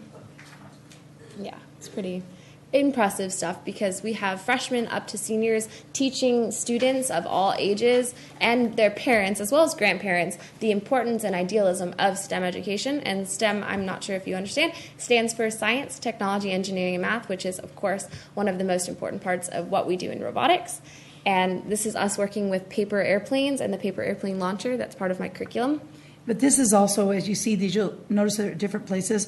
As you see on the fact sheet, we go out to 5 different after-school programs. We don't. Adults don't. The students do this. Mm-hmm. And they're teaching the kids. And when we get into Caitlin's award, she developed a 12-week curriculum in boxes, so you know right where you are. The students grab a box. They go out to the Boys and Girls Club or the Assets program or the Peak program after school and work with the young people. Yes. So this is just some of the younger kids that we deal with, which is great because they get hands-on experience as well as our opportunities to speak down to the kids that will grow up into the program and into our first robotics team. And this is a paper airplane launching to practice aerodynamics and rocket building. It's pretty fun stuff. And we work with a lot of socioeconomically challenged Boys and Girls Clubs as well as other after-school programs. So it's a wonderful experience not only for the students that we teach as well as our student mentors as well as myself. It's an incredibly amazing opportunity to go out and teach these students because they're much smarter and much more capable than we were at their age. So it's great to see that diversity. Yeah, I thank God every day that I'm getting ready to retire because I'm not going to be able to teach these kids when they get to high school. Yes, very much. So we have a team of about 70 students, and I'm very proud to say we're about 15% female this year, which is great. And I'm also president, so that's great too because I'm a female. But so this is our team working on CAD, which is the program system that creates the parts that we will then machine in our Haas CNC machine in our metal shop at Ventura High School. And the CADing part of our team is vitally important because that's how we decide and design our robot on computers and computer systems. This is our mentors helping us in the wood shop at Ventura High School. We're also very grateful to have the wood shop, and the metal shop at Ventura High School open to us. If we didn't have that, I'm not exactly sure where we would be, but we are beyond grateful for that opportunity to work with those machines. We're lathing here. And it's a lot of hands-on experience, which is great, as well as our mentors come from the fields directly of STEM. So Haas Engineering Incorporated is one of our major mentors, and those are engineers and programmers, and all of those people come to our team and teach us so we can be able to go into those careers as we graduate and go into college or the technical field. These are the programmers. Oh, yes. These are our programming team, which is probably one of the most important teams on our larger robotics team. We have about 5 programmers, and they work on creating the code that we load into our robot. And I would like to say it's kind of like the circuitry or the vital system of our robot. It wouldn't work without the programming. And our head programmer is actually a sophomore this year, so that's pretty impressive. He was also co-lead last year as a freshman. So he's an AP computer But I science. tell the programmers, don't get big heads, because if you don't have a robot that is built no program. or has electrical and runs, you have nothing to program. So it kind of goes both ways. Very true. And I'm sorry for that one. Here we are again with the little kids. Yes, excited about robots. And this is pictures demonstrating the implementation of the 12-week curriculum. We had a fundraising and sponsorship event at our high school called Robo Rollout. It was the day after Bag and Tag, which is when we close out our build season, our 6-week build season, and Bag and Tag our robot for the season. So this is a sponsorship event that we created for our community to get community support and teach people around our area about what we do as our team. So these are some students that came and requested us to be their mentors. So when Mr. Bennett goes on to the next information about young Caitlin, as you see these young students working with these things, this is what she developed on her own for robotics and spatial relationships for the kids. Look at the looks on their faces. They're so excited to be able to handle everything and touch it and see what it is. And when they go out, Caitlin and her fellow members, they actually teach the kids everything they're touching and why it's relative to spatial relationships and robotics. I don't like that picture. So as you can see, we had pretty great flow of community members, parents, supporters, other people from around the community, businesses, as well as other community centers that came and requested us to start programs at their schools. So they're seeing our influence on other Boys and Girls Clubs throughout the area, and they've come and requested that we start a program at their program. So it's pretty exciting. We're expanding. We're moving on. We're getting more support, more help, bigger teams, and that's the actual CAD computer modeling of our robot this year. And our robot was All named... student done. Yes, very true. All student done. And this year our robot was named Limbot because it does the limbo and goes under the low bar in our competition. So I just want to tell you a little bit about the regional. The regional is going to be held again at Ventura College. Beginning this year, it's a Thursday, Friday, Saturday event because Sunday is Easter Sunday. It'll be the 24th, 25th, and 26th. There is never, even at World Championships, a charge to go in to see robotics in action. We don't charge for you to get in. We don't charge parking. So you can come and go as you please. The only thing we ask of Ventura, please, please, please, wear closed-toed shoes because you can't get in the pits with any open-toed shoes or flip-flops. We even had to turn Dr. Arriaga away last year from going in the pits. So I think she went home and changed shoes. But seriously, because we actually have safety people from UL Labs out of Chicago come to train us in safety, and this is just a safety issue. You have 53 teams that are, we're going to have 43 teams that are going to be working, and things could fall and hurt your little toes if they're not covered. This year we are hosting 39 teams from around California, and we are now, first is a worldwide organization. Just yesterday, 4 robots arrived at our maintenance facility here in Ventura on Victoria from the 4 teams from China that are competing with us at Ventura College.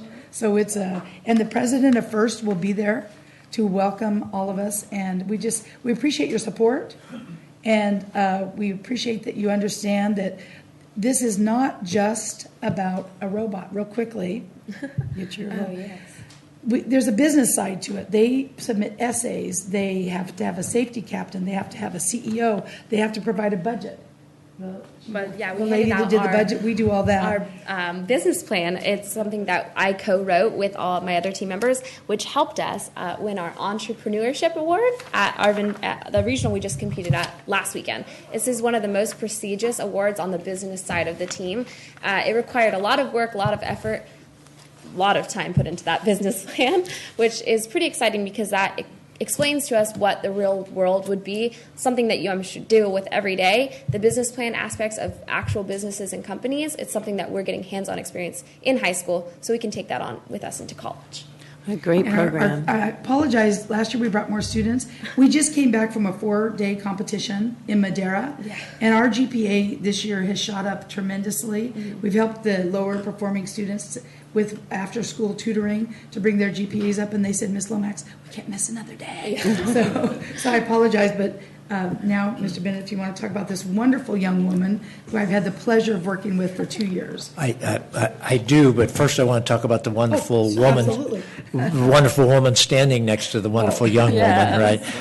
But you can see the enthusiasm that Velma has for this, and this whole thing is designed to really inspire young people to get involved in science and technology and all the STEM areas. Can I interrupt you for a minute? Yeah. I forgot to tell you one funny story. I get a message on my phone the other day from a mother who's very excited, wanted to introduce her child to us and get involved with robotics. She's telling about all the little robotics kits he's used, and I'm playing it for my students off my cell phone. I said, wait, it's coming. And at the end she says, just want to let you know my child's 6. Yes. Mm-hmm. So sure, it's out there. We'll start them young. It is happening. So this is the second annual competition, and just think about being a young person. And we talked about how we really need, we have extracurriculars to the max from a physical sports standpoint. We need to have the same thing, from the academic standpoint. This is the beginning of that, and it's great. And I hope we can expand these kinds of programs, dramatically, so that all students with all the different things that they excel in can really be there. But thank you very much, Velma. I know you put in tons and tons of extra hours, to make this thing really work. And so we have a resolution here that I'm going to come down. I was going to read, but we're a little long in our presentation here so far, so I won't read this, but it is a resolution of the Board of Supervisors proclaiming First Robotics 2016 Day, and that's the name of it this year, and that is the First Robotics. And then I'm also going to come down because Caitlin is not just the president of the Robotics Club, but she also earned her Girl Scout Gold Award as in this effort. There we go. Oh, thank you. That's great. And I've had the pleasure of watching Caitlin and her mother. We've interacted over and over again.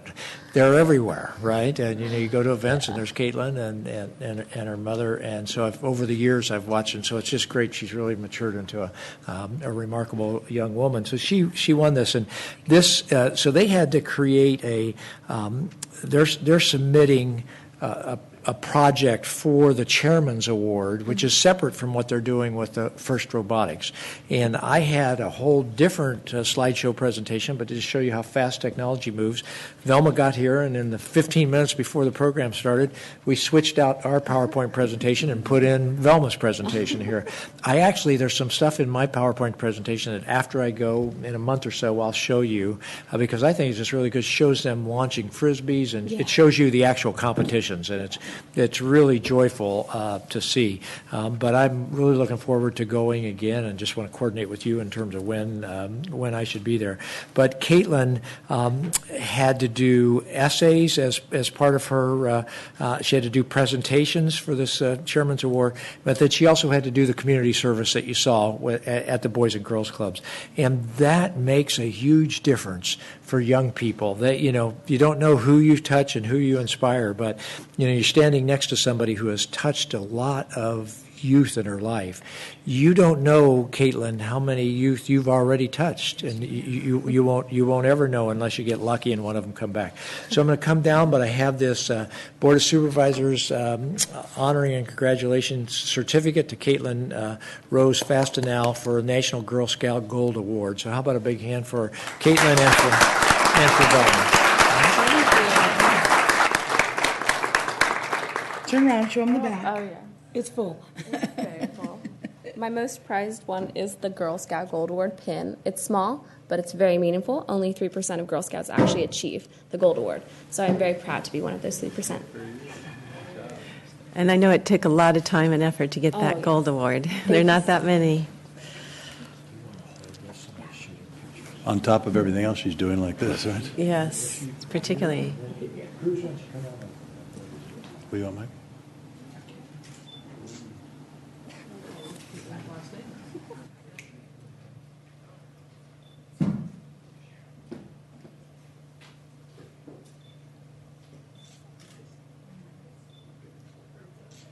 All right, now we'd like to have Mom in the picture with us, please. Dad, too. Oh, Dad's here? Oh, great. All right. Good. Let's move over just a little bit. We'll put Caitlin in the middle. There you go. Dad, come over here by me. Oh, yes. Grandparents, hurry. Because as Supervisor Park said to me one time, she said, behind every Eagle Scout award is a proud mother, and behind every Gold award is proud parents, I'm sure, right? And grandparents played a big part. There we go. Here, we'll scoot over a little bit to make room for Grandma. There we go. There we go. There you go.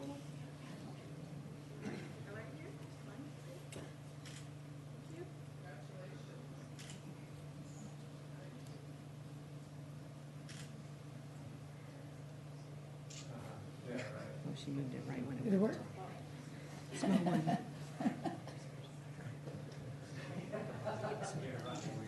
Awesome. Thank you. Thank you so much. Thank you, Steve. I'll see you there. Just real quickly, again, mark your calendars. March 24th, 25th, and 26th. The competition starts.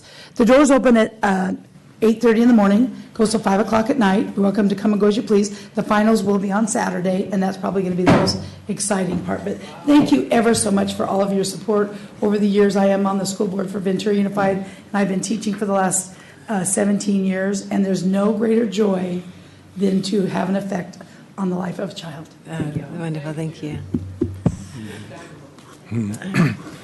I'll just say congratulations to Caitlin's family, and also recognize that Caitlin's mom is our very own Dr. Cheryl Lamming, who's a physician and one of the leaders of our fine VCMC medical residency program. So congratulations. That's right.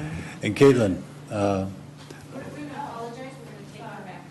yeah, I just, the university is going to get you coming to that. It's going to be a blessed place, and the business that picks you up someday. I mean, I look forward to that. Brains, smart, the ability to speak, and all the things you've already accomplished at your age. Well, congratulations. Look forward to seeing what the future holds for you. She's going to come back and work at VCMC, right? We're going to hear in Ventura County. We're not letting her get out of here. We would very much like to find out where you do end up, so please keep in touch. Your mother can let us know, too. Congratulations.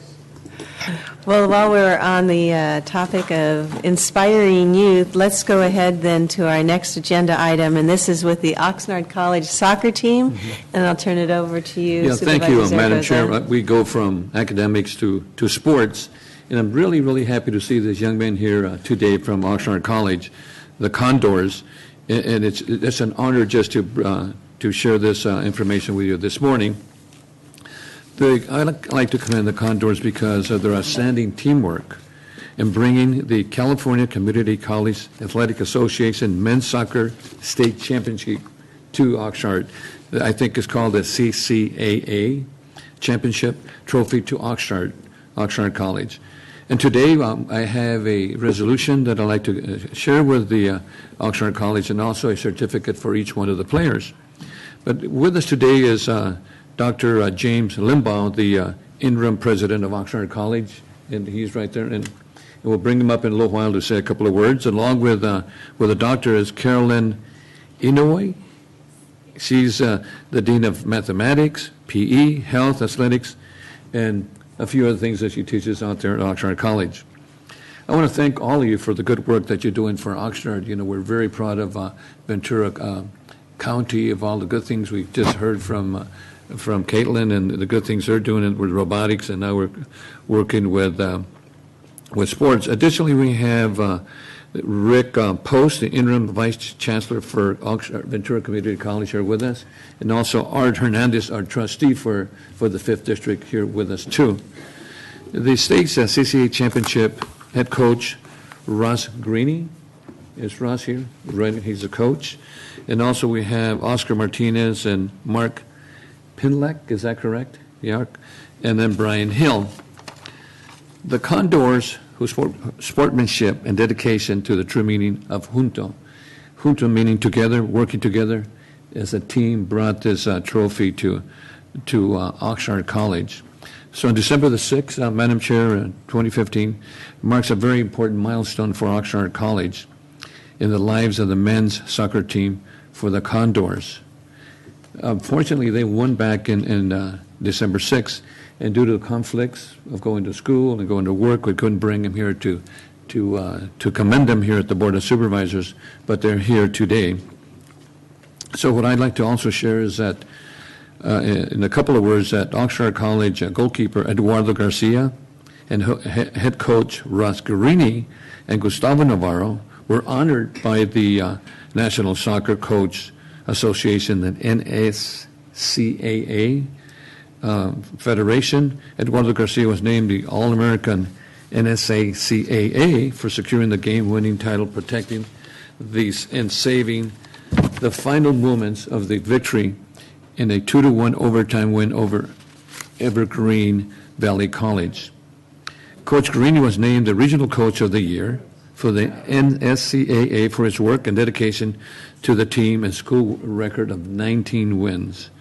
Oxnard College player Gustavo Navarro was named All-Southern California Teams for his 14 goals and 4 assists in the CCAA, qualifying in 20 matches. I have a resolution I'd like to read, and then we have a little 20-minute clip of the final game. Let me read this resolution at this time. This is a resolution honoring Oxnard College soccer team, the California Community College Association Championship 2015. Whereas on December 6, 2015, the Oxnard College men's soccer team won in overtime a 2-1 against Evergreen Valley College in San Jose for the California Community College Athletics Association State Championship in Cupertino, California. And whereas Oxnard College Men's Soccer Association of the past and present coaches, staff, and teams have been waiting for almost 40 years to bring back the state championship title to Oxnard College. Give him a good, I haven't finished, give this guy give him a good hand for doing that. Whereas this championship state title is a true uplifting spirit of hope for soccer programs, the college, and for all the community colleges in Ventura County. This is a memorable and motivational achievement of a team's dedication and they practice long hours, work towards one goal, and earning it. Now therefore be resolved, the County of Ventura Board of Supervisors takes great pleasure in commending the Oxnard College men's soccer team for winning the California Community College Association Men's Team Soccer Championship in 2015. And this is presented today. But we have a little clip of the final. I hope maybe that we can get it up there. So here we go. From the past, so we have to overcome that and forget about it and just move forward. And we knew that, like we said, all this season, juntos, we could do everything. Raul Gonzalez now over to Cermeno. Cermeno with Martinez giving chase. Little stop and go. Cermeno moving left. This is Hernandez Puga. Well, Mario dribbled, I believe it was on the right side. He slipped me. I was on 1-on-1 against the goalie. I could have easily shot it, but I saw Christian Guzman open. And I mean, juntos. This isn't about individual effort. I saw Guzman and I gave it to him, and he made it happen. Hernandez Puga in from the right. The pass over to goal! Oxnard takes the lead! Christian Guzman. And that was set up by Cermeno. And a great move. It was a through ball to Nando, and I saw him going, he was kind of alone, but I saw, if I was able to catch up, he would be able to slip me for an easy tap-in, and fortunately, the play worked, and it was great. It was just great. Put your hands together again for this good team. This is really, really good. We want to give thanks to the Ventura County Stars, Joe Curley and Juan Carlo, for the highlights of the Oxnard College historic win. So we'll give them credit to the Star. Now I'd like to call Limbaugh and the coach. I'd like to say a couple of words before I go down and give you the resolution, and also we have some certificates for our men. So, Coach or Mr. Limbaugh, who would like to share a couple of words?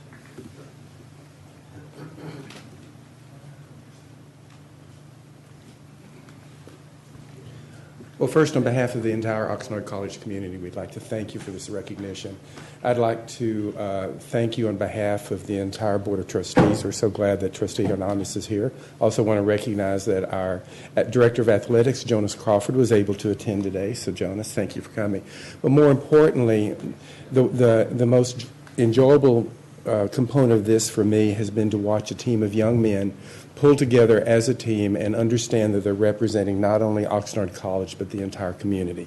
Because please know that they've been out in the community going to workshops, talking to young people about the importance of going to college. And you're looking at not only the state champions in California, the first state championship for Oxnard College in its 40-year history, but you're also looking at a group of young men who are outstanding role models and who take that very seriously. So it's such a pleasure for me to be here and just observe how these young men have taken on this role. So thank you very much.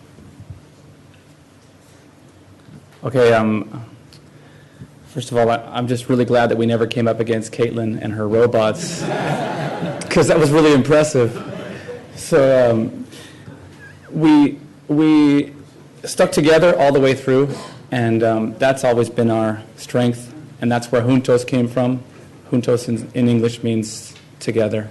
And I've actually never seen the goal on video. I saw it just now for the first time, apart from being at the field. And that goal kind of symbolizes everything that we're about over in Oxnard and symbolizes everything that we represent in terms of the community and all the guys who've played for the team, for me, and for other coaches in the past. I was one of those guys.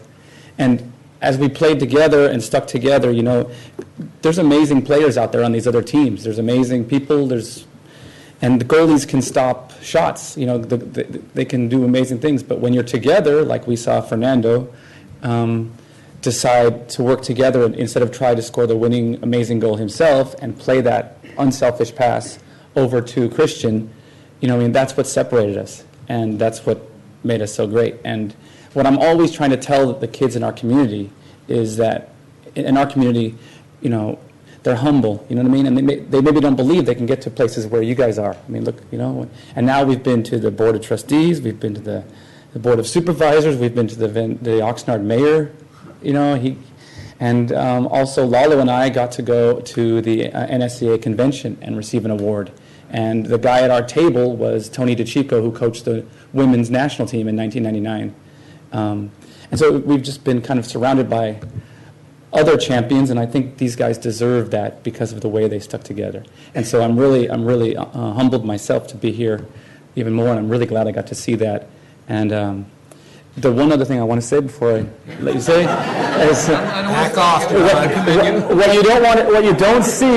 What you don't see is from the video angle there, you see the goal. But what you don't see on the other side, what we saw was that, like, out of the stands, 65-70% of the people in the 1,000 people stands, over there, which were pretty full, were all Oxnard fans. They had driven the 6 hours up to outnumber to Cupertino to outnumber the San Jose fans because Evergreen's right there. And so we were having some trouble with the referees, which is why it even came down to overtime. And so when those 70% of people all jumped up and rushed down to where Christian Guzman and Fernando and all the guys were dogpiling each other, and the referee, I was watching the referee because I thought he was going to call it offsides or take away a goal or something because crazy stuff had been happening that day. And he looked at them in the same way I looked at this crowd of people from Ventura County and thought, yeah, I better not mess around anymore.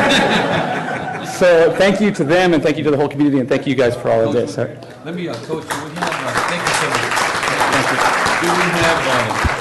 Do we have maybe one of the players and also maybe Rick and also Art from our trustee, one of the players like to share a couple of words with us? Who saved the goal? Who was the goalie that saved it? Is he here? He couldn't be here. He's at school. He's at class. But Fernando's a good speaker. Fernando's the one who made the pass. So. Oh, you made the pass. Okay. He's the guy who made the pass. Okay, Fernando. Let's share a couple of words. Oxnard wins. Oh, go ahead. You can tell me about how you went to this. I just want to give a very big thank you to all of you guys for this special moment for all of us, not just me, coaches, Oxnard College, Oxnard in general, everyone that we represent. It's a very, very extraordinary experience that happened that night or that day. But I also want to thank all my teammates because none of this would be able or would have happened without them. Juntos, together. Good man.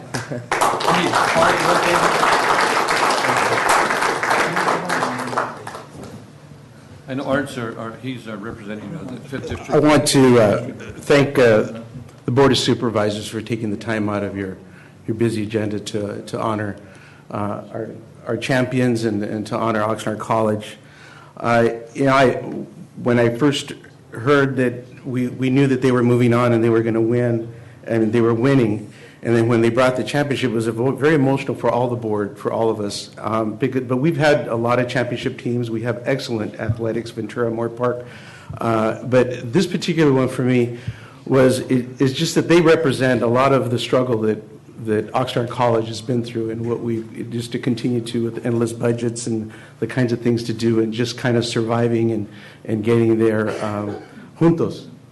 So if you haven't been out to Oxnard College, we invite you to come out. The campus is beautiful and growing, and what's great about them is that they symbolize the college. So that's why it's very emotional for us. That's why I'm here today. We're very proud of what they've accomplished, Coach, all the support they have from the campus. So thank you again to all the Board of Supervisors, all of you. This really means a lot to us and to the community. And always, Supervisor, I know everyone's supportive, but Supervisor Zaragoza, thank you for always being our partner out there in what we do. I just want to add my thanks as well to the Board of Supervisors. This is a wonderful recognition for a wonderful team. Thank you. So we have some certificates we can, Coach, you can hand them out at school, or can we hand them out now? Real quick.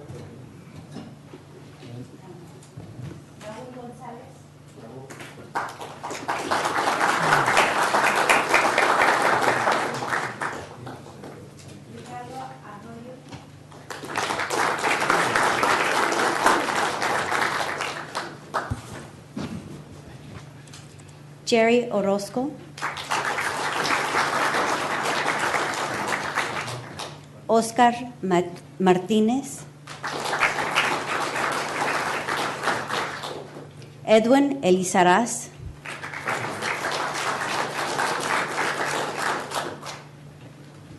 Jorge Jimenez,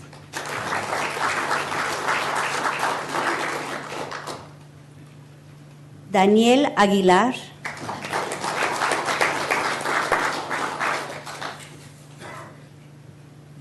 Kiefer Kutsi,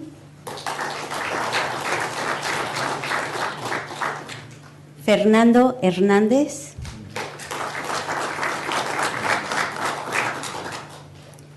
Andrés Herrera, Head Coach Ross Greenery,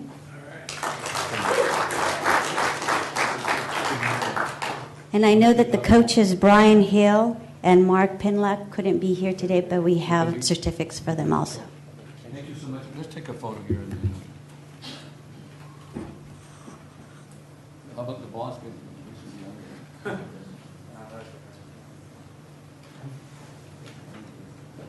Carolyn, and the rest of the crew.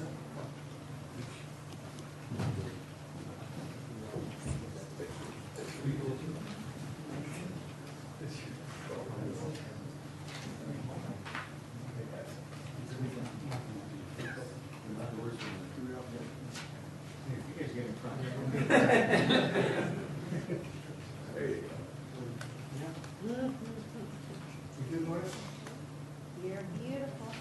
1, 2, and 3.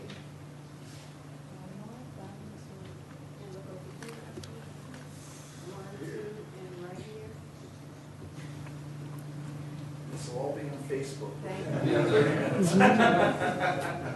Congratulations, yes.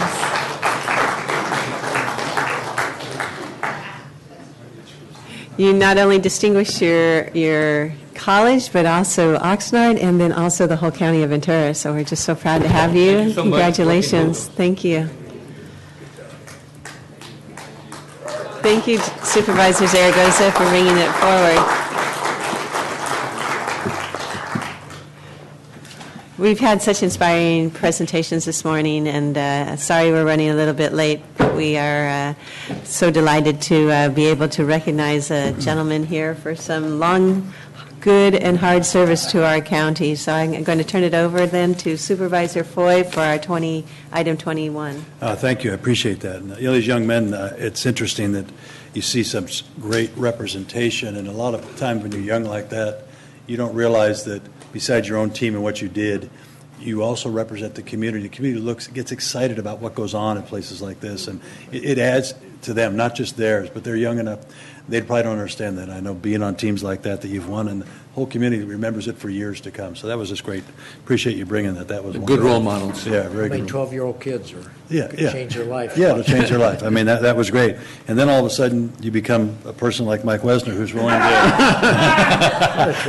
willing to put in all this time and be somebody who's committed to this community for so long.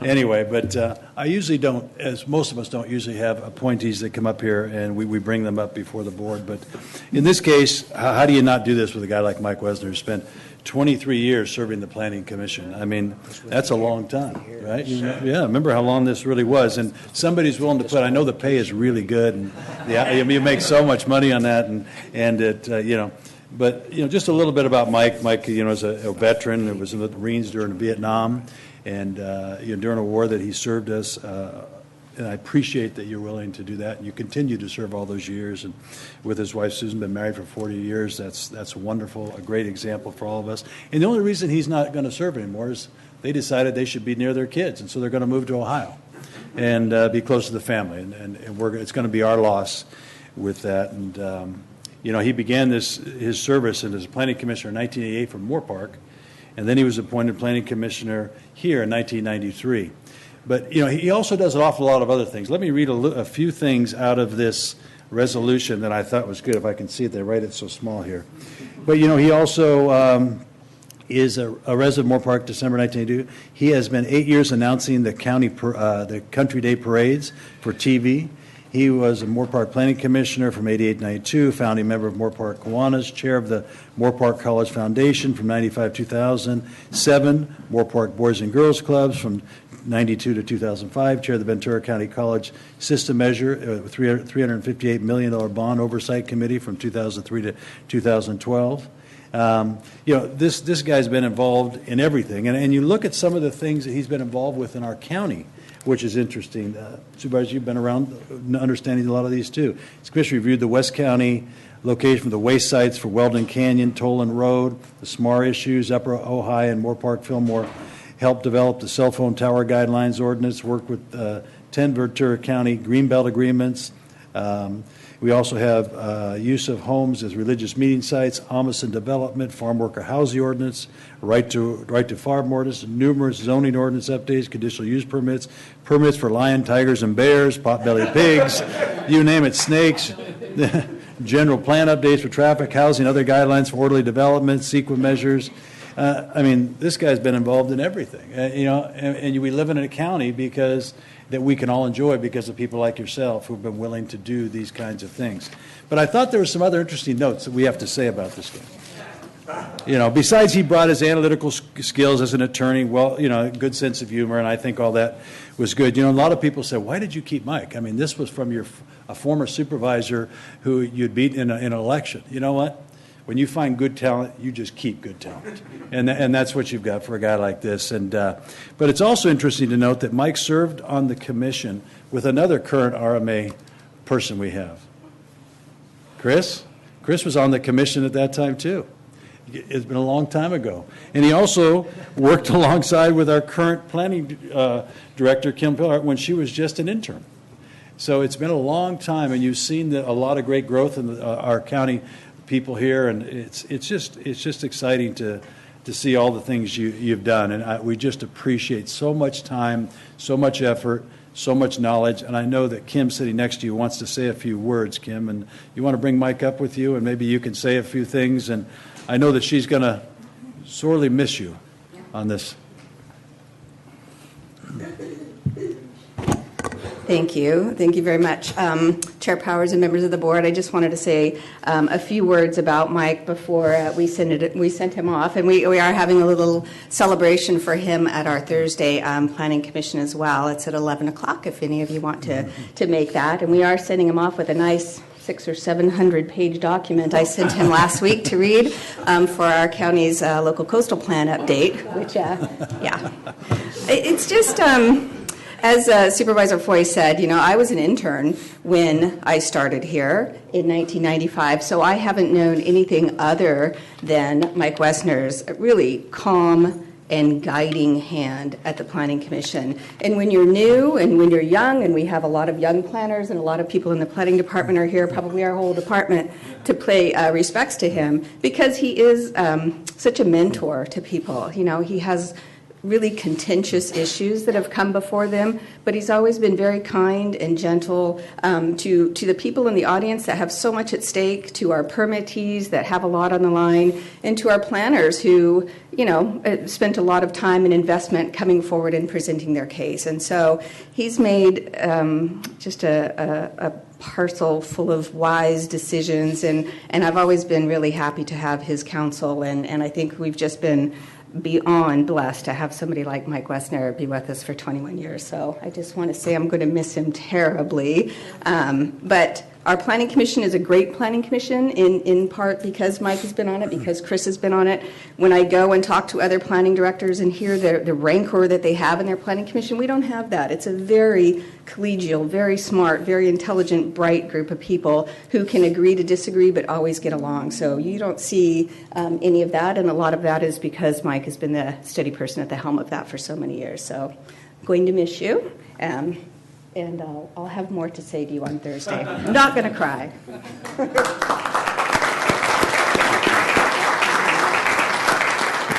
Chris, I don't know if you want to make a comment at all, or I know you're, but how he was as a co-commissioner together.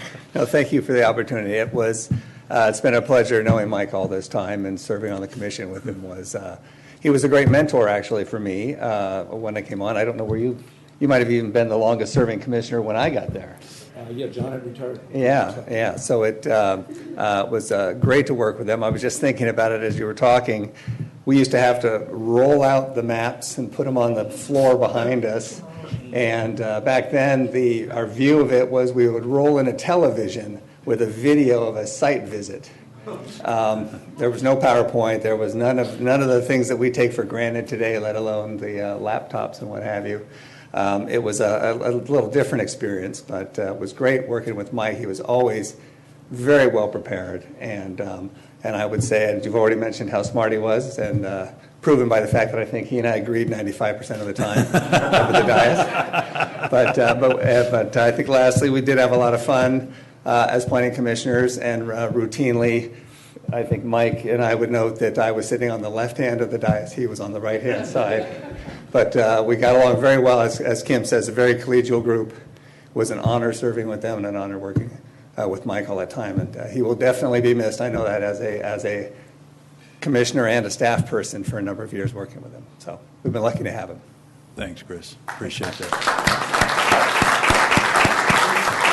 Mike, I'm going to come down. You brought some people with you, and you introduced and certainly. First one, the most important one, my wife Susan of 40 years. If she starts dancing and spinning around, that means the baby was born. Why don't you come up with him up there? Grandma, this morning we were getting the text messages. I won't go into the details, but so if you see her starting to dance, we have a baby, grandbaby. That's why you're moving to Ohio. I understand. At the same time, I'd like to announce my very good friend Jim Stuke and his wife, Dr. Michael Ann Stuke. They help Boys and Girls Club. That's how we know each other for a long time. And then my very good friend, Dr. Al DaCosta. Al and I work on some church projects involving student housing up at Cal Poly San Luis Obispo. And so he was gracious enough to be with us here today. Well, that's great. And I know we've got other planning people behind you that came because of your great service. But I'm going to come down, and I know you have a few words. Maybe you want to tell us a little bit before you go, but we just all want to say thank you. Okay, thank you. First of all, I want to thank all the staff behind me, even the ones that weren't born when I started. I was sitting here watching these great young men up here, and I'm sitting here. They were not born when I started this. But again, to hear this type of teamwork, and I see that in your planning staff. I see that in the general counsel, and I see that in public works and all of that.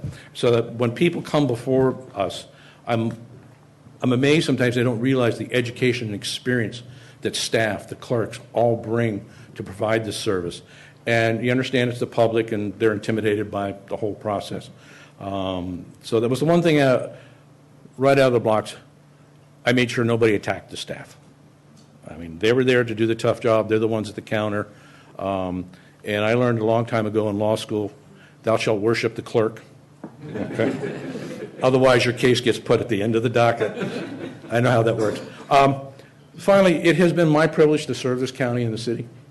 We don't always see eye to eye on a lot of things, but what I do know is I've been in the third world where we don't have this type of process, that we can disagree, and that we can get to that crucible of if everybody walks away unhappy, it was a good decision.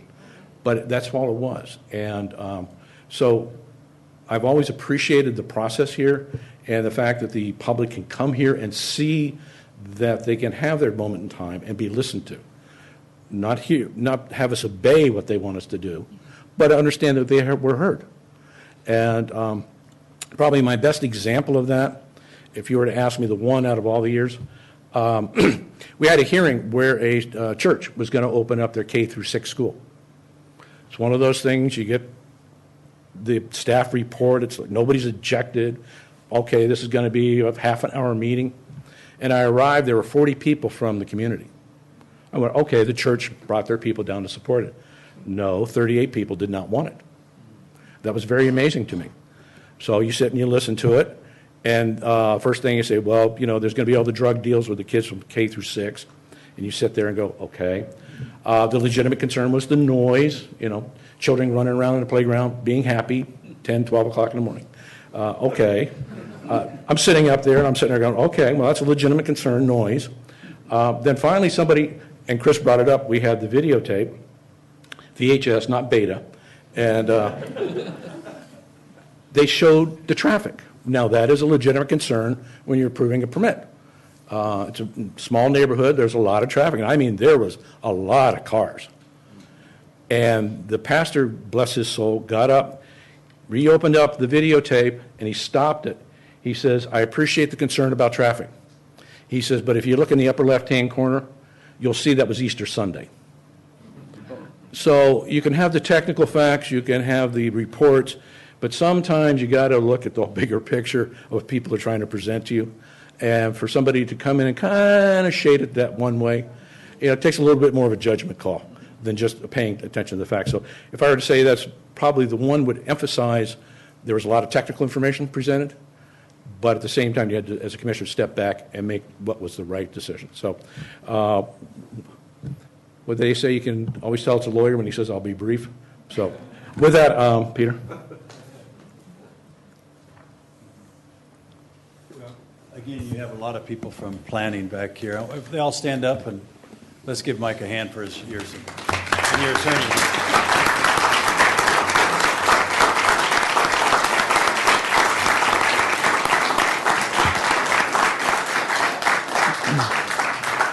And again, it's a lot of years, I don't even want to know how many hours you spend. I can send you a bill for $250 an hour. You know, it's funny you say that, because as an attorney, you make money by putting hours in, and you realize how much sacrifice this is financially to you and your family, and we do appreciate that.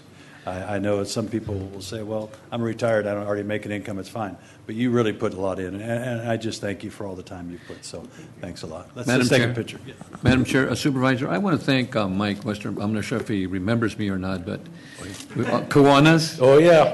I was the chair of president of the president of Oxnard Kiwanis when you were, you know, over in Moore Park. And you were also governor, weren't you, for?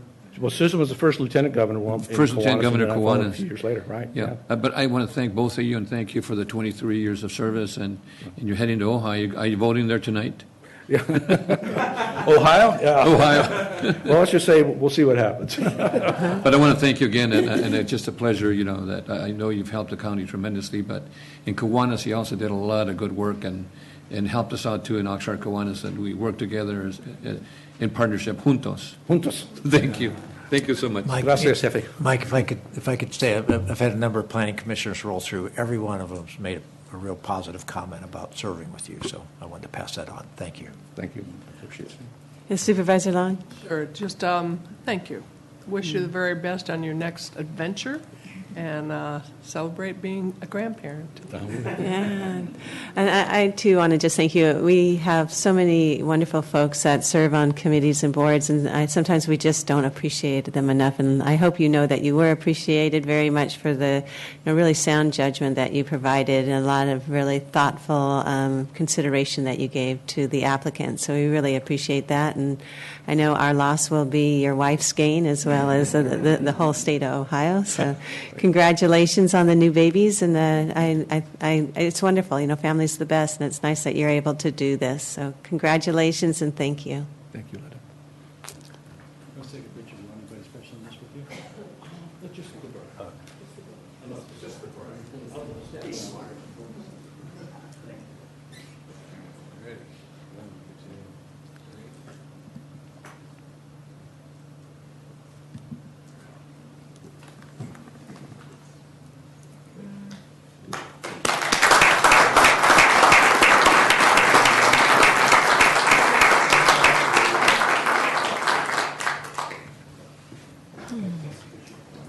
I learn more and more about Chris Stevens every time we have these events. And also the VCOG, right? Yeah, it used to be Or VCAG at the time. Oh, no, this is the Transportation Commission. He's everything. That man's been everywhere. So now on to our second 10:30 time certain, and this is regarding the tax assessment and collection system that we're looking at bringing on board.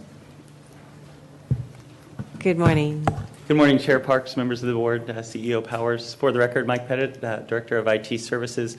I also have along with me our three elected officials, Auditor, Controller Jeff Berg, Assessor Dan Goodwin, and Treasurer Tax Collector Judge Stephen Hintz.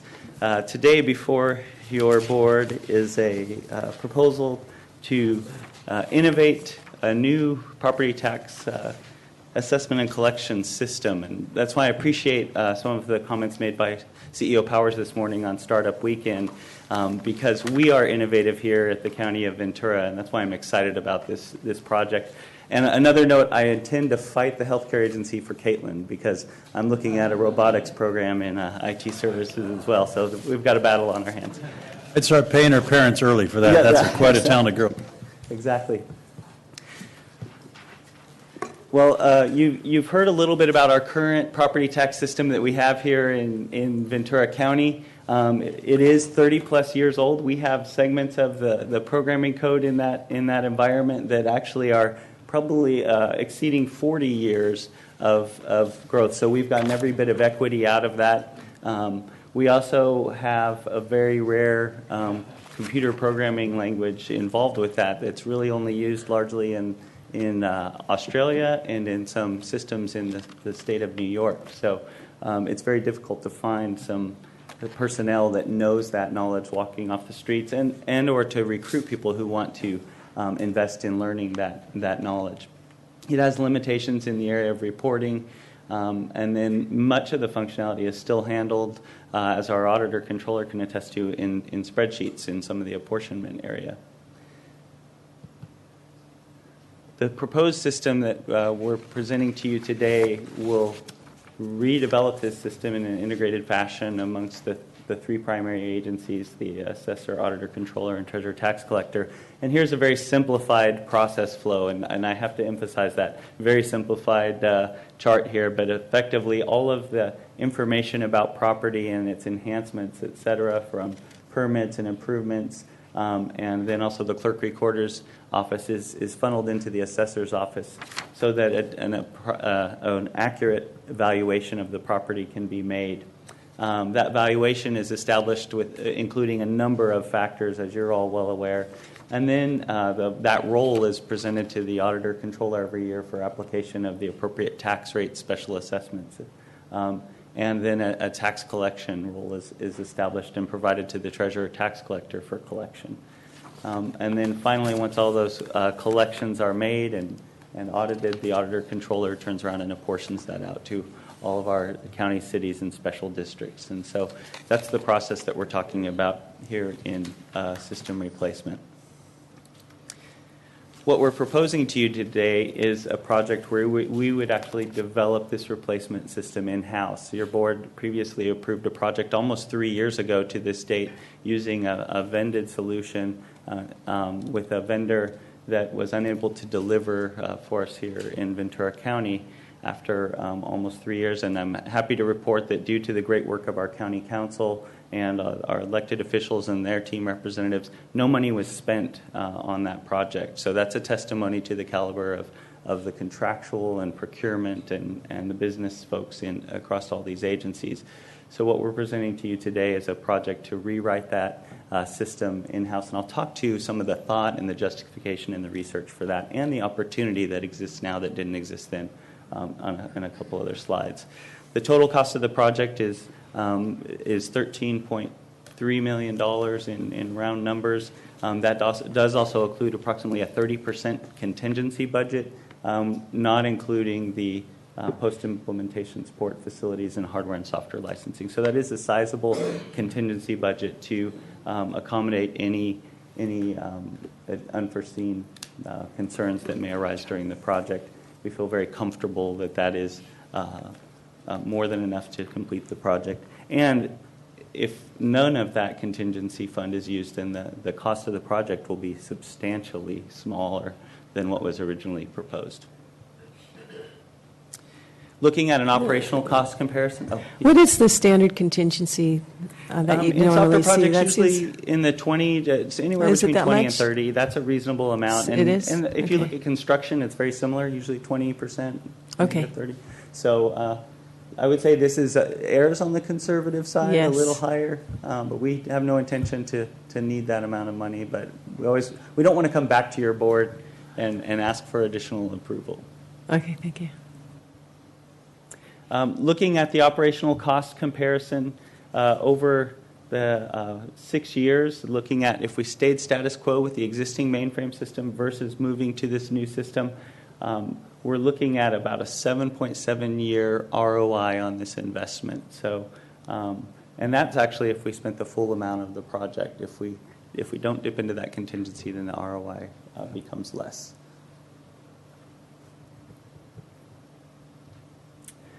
Comparing this proposal with the previous proposal, you'll see that the time frame for delivering the product is roughly equivalent. They both call for the go live of the entire system within a 3-year period, although the previous proposal was not able to even be started by the vendor within that 3-year period. So they're very comparable in terms of the project duration. Comparing the 5-year cost of both projects, and again, this includes the contingency funding. The proposal before you projects a 5-year total cost, both operational and one-time costs of $22.4 million. The previous solution was a 5-year cost with operational and implementation costs of $27.3 million. Looking at some of the benefits of the proposed solution, we're looking at improved workflow between all of the three tax collection organizations, the improved velocity of implementing enhancements to the system. Now that we'll be able to control the functionality in the system, we don't have to go to a user group conference to request enhancements. We can make this system whatever we need it to be to efficiently and effectively serve our public. So there's a lot more ability to enhance that. Looking at and Mr. Pettit, one of the things, too, that I think is going to be beneficial, and you're probably going to talk about, is having an in-house, work, and also it's going to benefit our agencies, and also you're going to train our people to make sure that they understand the whole process, and if we need to change it, whatever, they're in line there to do so, and I think that's important, too. Exactly. So one of the values of this, and we have identified that, we're going to retain this knowledge in-house versus farming that out to a vendor. And I think that's something that is a theme across the county, even with the Startup Weekend. we're trying to stop from exporting some of our primary assets, and that's knowledge that people have. We've heard about the STEM programs or called STEAM. We want to retain this vital knowledge base in the county government, and in our businesses and our economy. So that's why another reason why, just to your point, Supervisor, this is very important for us. And we also realize that we do have a large number of people with this body of knowledge that are going to be retiring very soon. So we want to encapsulate that knowledge into this system. Let me share something else with you. It has nothing to do with this, but we've been meeting with the military and the regional defense plan over at the base. And they're experiencing that too, where they were contracted, everything was contracted out, the radar systems and so forth. And now they're suffering because the Navy people and also the DOD people don't understand it. So now they're bringing all the system internally and retrain the people so they can understand exactly what's happening. And they're saving money in the long run by training their own people and making sure they understand whether it's radars, whether it's unmanned vehicles or whatever, but they're doing that now too, just for information. That's great information, and that aligns very much with the analysis that we've done. We're finding the same thing: lower cost of ownership, lower cost of operating, and then also to retain that knowledge and training the future employees. Yes, just as we've heard, we've got members of our planning council.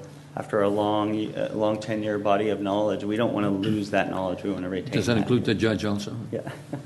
Yes. While we've stopped your presentation for a moment, I had a question. There's so much paper involved in this process, particularly the maps, and I just always, am astounded at these just rolls and rolls of maps. Is there going to be an effort to digitize all of this? Absolutely. That's actually one of the key components in the assessor's functionality. We're proposing as a part of this to move the mapping component to a online GIS parcel-based mapping away from the AutoCAD-based mapping component. And so about almost $2 million of this project, or not quite $2 million, it contains that component. So this is a huge move forward for the county in moving to that approach. So we're pretty excited about that change. It seems like it could incredibly speed up the transactions with the public and between the departments, also having that all electronic. Good. Yeah, yes, and making the data more quickly available to the public too, right. Immediately following the designation of the parcel maps. And also probably in the accuracy of those maps too, as we are more able to access them, more able to determine their accuracy too. Absolutely, because today there's a translation involved when you're going from a hard paper AutoCAD map to a parcel-based online map, and so the fidelity, fewer changes, less hands touching it through the process, so it maintains that integrity of the data from the beginning. So it definitely has a strong opportunity to improve the accuracy. Looking at some of the research and support that's gone into this new approach, and a couple things I want to emphasize. Originally, when we came to your board with the property tax proposal quite some time ago, the requirements for that replacement were done more than 5 years ago. Well, a lot has changed in the property tax industry. There are new tools available for valuation. As we indicate here, new technologically advanced valuation programs, new taxpayer e-filing program technologies, also the parcel map, to your point, Supervisor Parks. That's a new solution that's available now that wasn't available when we were originally looking at the previous approach. And then also new Land Conservation Act assessment programs that weren't in existence then, and the law has changed since the original proposal came out. So those are all new opportunities that we're seizing as part of this proposal before you. We didn't go into this proposal lightly. We did a tremendous amount of research. In this, we spoke with the Gartner research firm, Forrester Research, and surveyed many of the other California counties into what approaches they were taking. We're in good company in terms of the approach that we're taking. Los Angeles County, Santa Clara County, San Luis Obispo are some other examples of counties that are implementing their own in-house developed, managed property tax solutions. So we're not...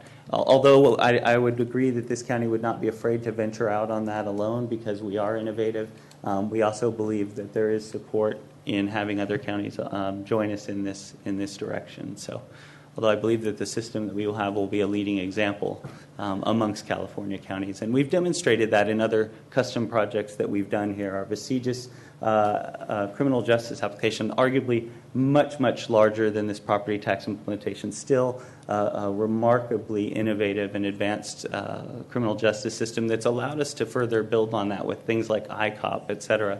We also have a welfare collection system that's used by more than 13 counties that was developed right here in Ventura County, among other applications that we've developed. So we do have a strong track record of success in the custom development area, which gives us confidence that we will be successful in this proposal.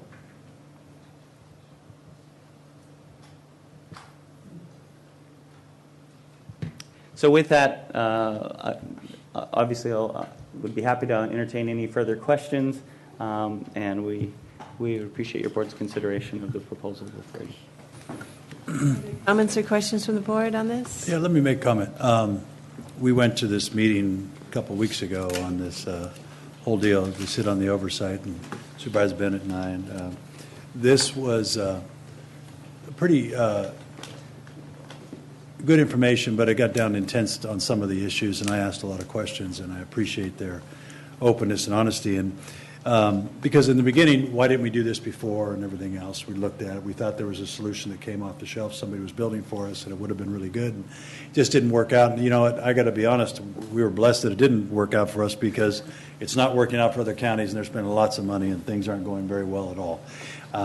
But on the other side, I would say that if we were doing this 5 or 6, 7 years ago, we weren't probably prepared to do all this now. And we have, I think that through you and your team have proven that they have had success with building these kind of programs and doing this. And it brings a lot of value to what we do. So I was very confident in approving this decision along with the rest of that committee that this was the right thing to be doing. And because of your team and your abilities and what you've proven with the sheriff and everybody else, I'm confident. At the end of the day, we're probably going to save a lot of money by doing that. But at the same time, we're going to have a system, I think, that's going to be what we want without what, just kind of what we want.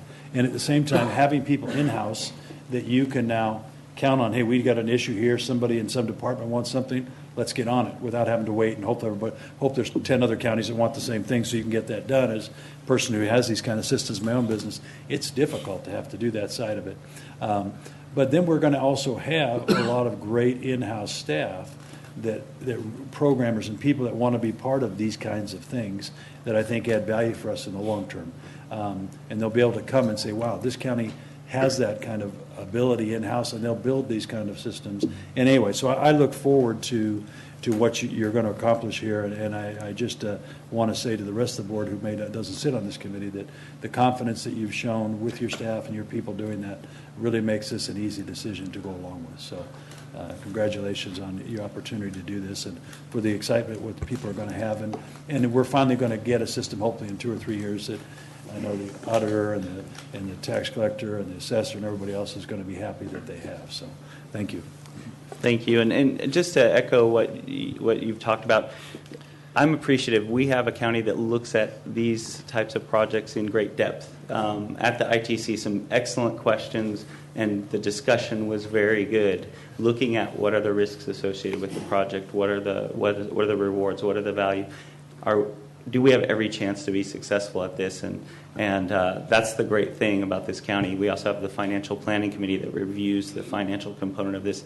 Unanimously approved at both of these groups, but a lot of in-depth discussion, very well vetted out, and great work done by all the teams. I know with Jeff's team, Michelle sitting right next to him, very in-depth investigation, and Dan's team with Frank Newell and Ken Kaiser as well. This is not a decision that's been entered in lightly. It's also with the judge and Linda Catherine Lee and their team. Very, very thorough investigation and a lot of work. So short presentation, a lot of body of work behind it. And I believe very firmly that we will be successful. This is going to be a wonderful solution that is going to be an example, yet another example of our leading digital innovation here at Ventura County. Supervisor Bennett? Thank you, Madam Chair. I really appreciate the comments of Supervisor Foy. He does a good job of thoroughly vetting big expenditure items like this, but this is really a great example of sort of Ventura's County's can-do sort of approach. I mean, when you think about it, this is usually for big organizations, this is the biggest risk they take, big implementations of new IT systems. And we've done it a number of times successfully. And this one of the largest IT companies in the country has failed us, and other counties.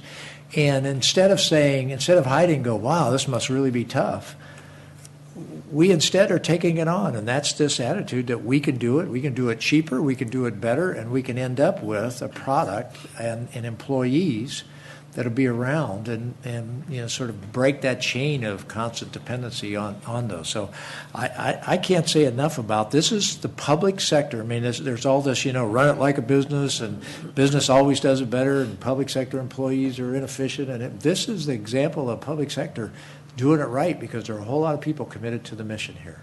And we should shout this from the mountaintops that, in Ventura County government, people oftentimes get it right, and we have great employees that are earning their dollars every day when they're out there doing this. So I'm really pleased that we're tackling this, and I feel confident that we'll get there with your leadership. I have one question for you. We're hiring 4.5 folks on a fixed term, right? Do you anticipate any of those staying on? What do you anticipate in terms of long-term, retention of those people for the knowledge that we're going to get from them? It's likely that some of them will stay on because there's going to be attrition. Some of our staff is going to be retiring over the next several years. So that's where we also have been successful in bringing in fresh and new talent to the county, where we brought in individuals, some remarkable development talent to work on projects. They love the type of work that we do. The mission is rewarding, and it's not just the money. And they also learn that Ventura County is a wonderful place to live. So it's highly likely that many, or some number of those folks would be joining our team. So share with us a little bit the challenges and the benefits of how difficult is it to bring in good IT people? What works and what do we need? Well, I think here in Ventura County, we've been fairly successful. We've got some remarkable mobile app developers that we've been able to recruit here, some talented web developers. And the reason for that is twofold. One, it is a beautiful place to work, and the work that we do is engaging. And that really resonates also with the millennials that we're recruiting. It's not just about the stock options. It's about meaningful and valuable work, and we have great people to work with. And so we haven't experienced some of the challenges. We're not competing in this county directly with Google and Apple. We're forming our own Google and Apple right here in Ventura County, and we have a draw. People aren't having to commute into LA in a large metropolis. We do have some enticing things to bring talent here. We also are interested in developing talent in the great universities that we have locally. So we partner with Channel Islands, with CLU, even the community colleges. I sit on the business advisory board for the community colleges, trying to bring that talent that we have here. We've seen them in Startup Weekend. Every single one of the pitches that were made were completely innovative in a 53-hour period. It was really impressive how much talent we have right here in our county. And so we're trying to pull that talent in. We're in the midst of doing a remodel in IT services to make it the type of environment that's even more conducive to this fresh talent. So in terms of challenges, I think we're doing a reasonable job in staying out in front of that to keep this fresh talent coming into the county. And we're excited about it. So the quality of life here is a sale, and then you don't have to commute. You can have this quality of life and not have to commute into LA or to Santa Barbara. So. And you can do something very rewarding. To your point, our work isn't based around trying to make the stock fluctuate. Our stockholders are the people, and that's very rewarding when they're happy and you do a good job. That's been tremendously rewarding. Keep it up, Mike. Good leadership. Appreciate it. Thank you. And Supervisor, I'd say that one of the advantages that Mike does bring to this, you talk about the business, he runs this like a business, and I think that's what he does bring to this, and the rest of that staff that bring that, because I've seen them say, hey, we don't do that well. You need to go outside and get that. I say, we can do this well. So he doesn't do it where I have to do everything. So I think he brings a lot of ability that way, and which gives us, again, more the confidence that what he's going to do is going to be good. I can't take all the credit for that, right? We have a great example in our CEO that helps lead these examples. He's created a culture of innovation, service excellence at all levels of the organization. So I've got a great team. They're here, sitting in the back. Wonderful team of individuals. It's not me. We've got a team. I think you said junto. It's teamwork. So That's right. Madam Chair, I just want to share something. I just want to thank Mr. Powers and Mike, the IT services and your team, because you've done an excellent job in bringing this in-house, and I said it over and over again, it's beneficial to all of us, all the agencies, and it's also going to save us a lot of money in the long run, because I know I was in the committee when we approved this, or recommended for approval, excuse me, and we are going to save a lot of money, and I think you're doing an excellent job. So I just want to commend Mr. Powers' team, your team, and all the people that are here today helping you out. Thank you for a good job. And Supervisor Long? Just to say I appreciate that the team has agreed to move forward with this, that knowing that it'll be challenging and there are risks, but it has the return on investment in many different areas. And also I'm sure you've already thought about what applications or opportunities may be for us to market this to other counties, as we have done with others. So, and bring some of that back home. Mm-hmm. Given the climate of property tax solutions in California, I think that's a very strong opportunity. Yeah. So, and to your point in mitigating the risk, one of the other ways that this project is structured is we've identified that there will be value delivered along the way. So we don't expect to get to a point where we've spent a large amount of money, and if there is a lot of risk, that we would say, okay, now we've got to scrap this project and we've just spent a lot of money.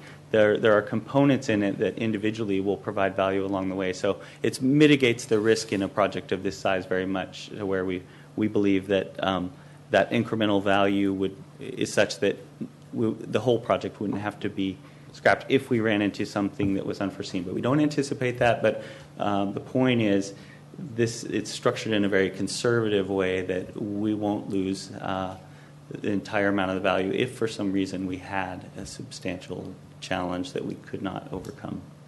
I would imagine there's some significant encrypting type of software to keep it from being hacked too, as we move on it too. I think one of the reasons why the board has such confidence that this is going to be good is because of the past record of being able to do this in the past, of being able to customize programs that work for our staff as it is. So it's good to see, and we look forward to seeing it to come to fruition. I know you are eager to do it in a shorter time frame. We just want to make sure it gets done right, and I know that you will probably come in under budget and earlier than anticipated, right? That's our pursuit. And another point to bring up, I know Supervisor Bennett, you've pointed this out in the past, in some of these large-scale projects that we've purchased from vendors, and then when they release version 2.0, we have this massive cost to upgrade, and that is one of the advantages of this approach, is that we'll be continually improving this software through our maintenance, ongoing annual maintenance, throughout the history of the software. So there is that tremendous opportunity. It's likely at some point in the future we would have to do a technology refresh, but that distance in time is much longer than typically in a packaged application that's serving 50 to 60 customers or more. Good. So with that, we have a motion and a second and an opportunity to vote with this great system that we have up here. Mm-hmm. Thank you. Thank you. Good luck. I would say it took some time, but that's a big item, and going to be an incredible improvement in bringing us up to date. The next item on our agenda then is going to item 23, and this is in regards to some change of classification salaries. Mr. Atkins? Saying yes to a lot of things. Should we say no right here? Good morning, Supervisors. You didn't want to make comment on that. Thank you, Supervisor. Good morning.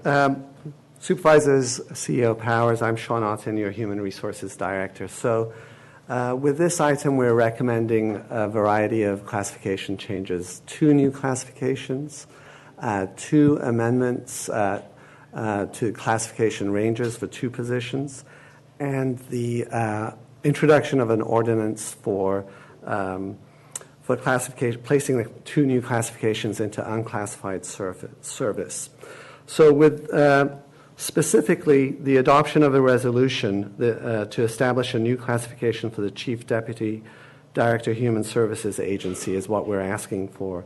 First, this establishment of this job classification will assist the director in the administrative functions of managing the Health Services Agency.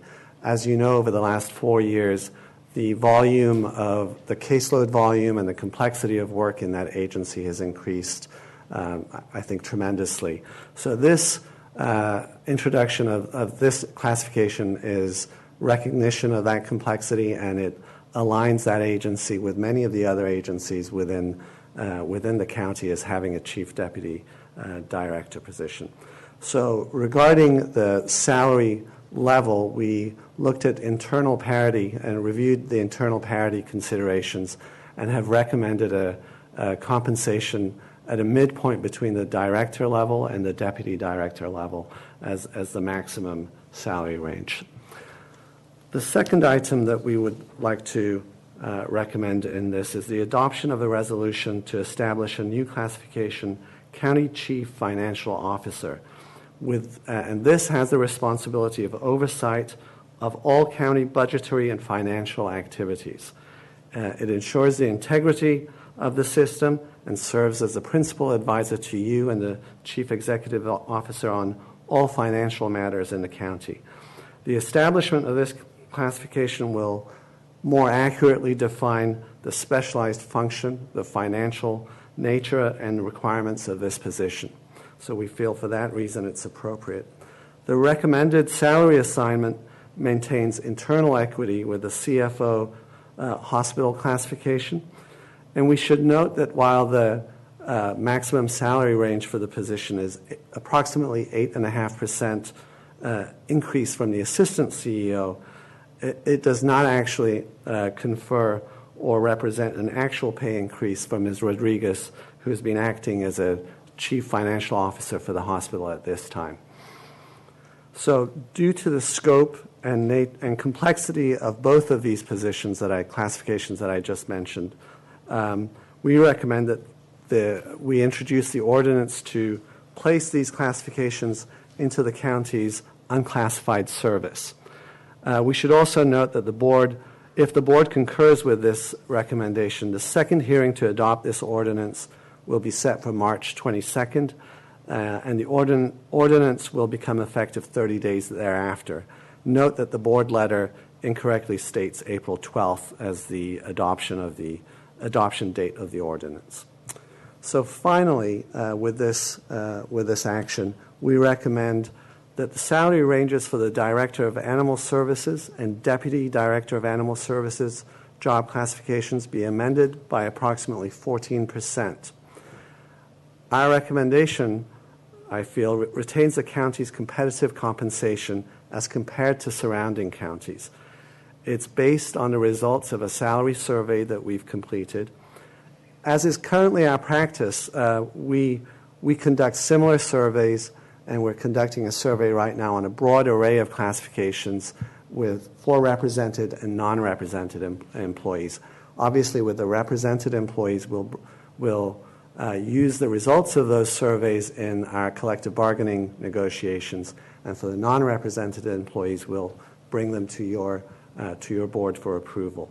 But I wanted to point out that this is not an unusual occurrence. We continually look at the market and act nimbly when we see an adjustment needs to be taken.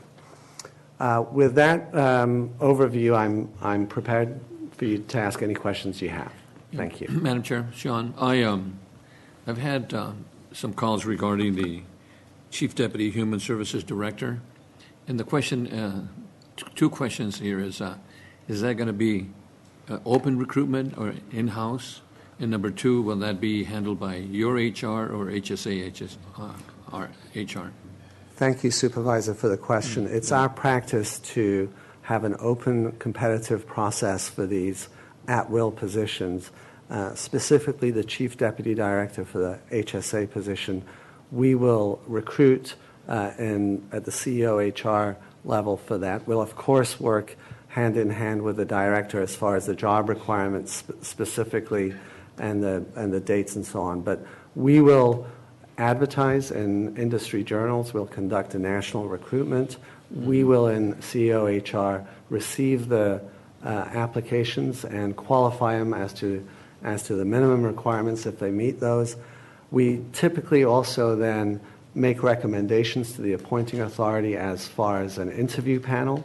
We will assemble an interview panel for that.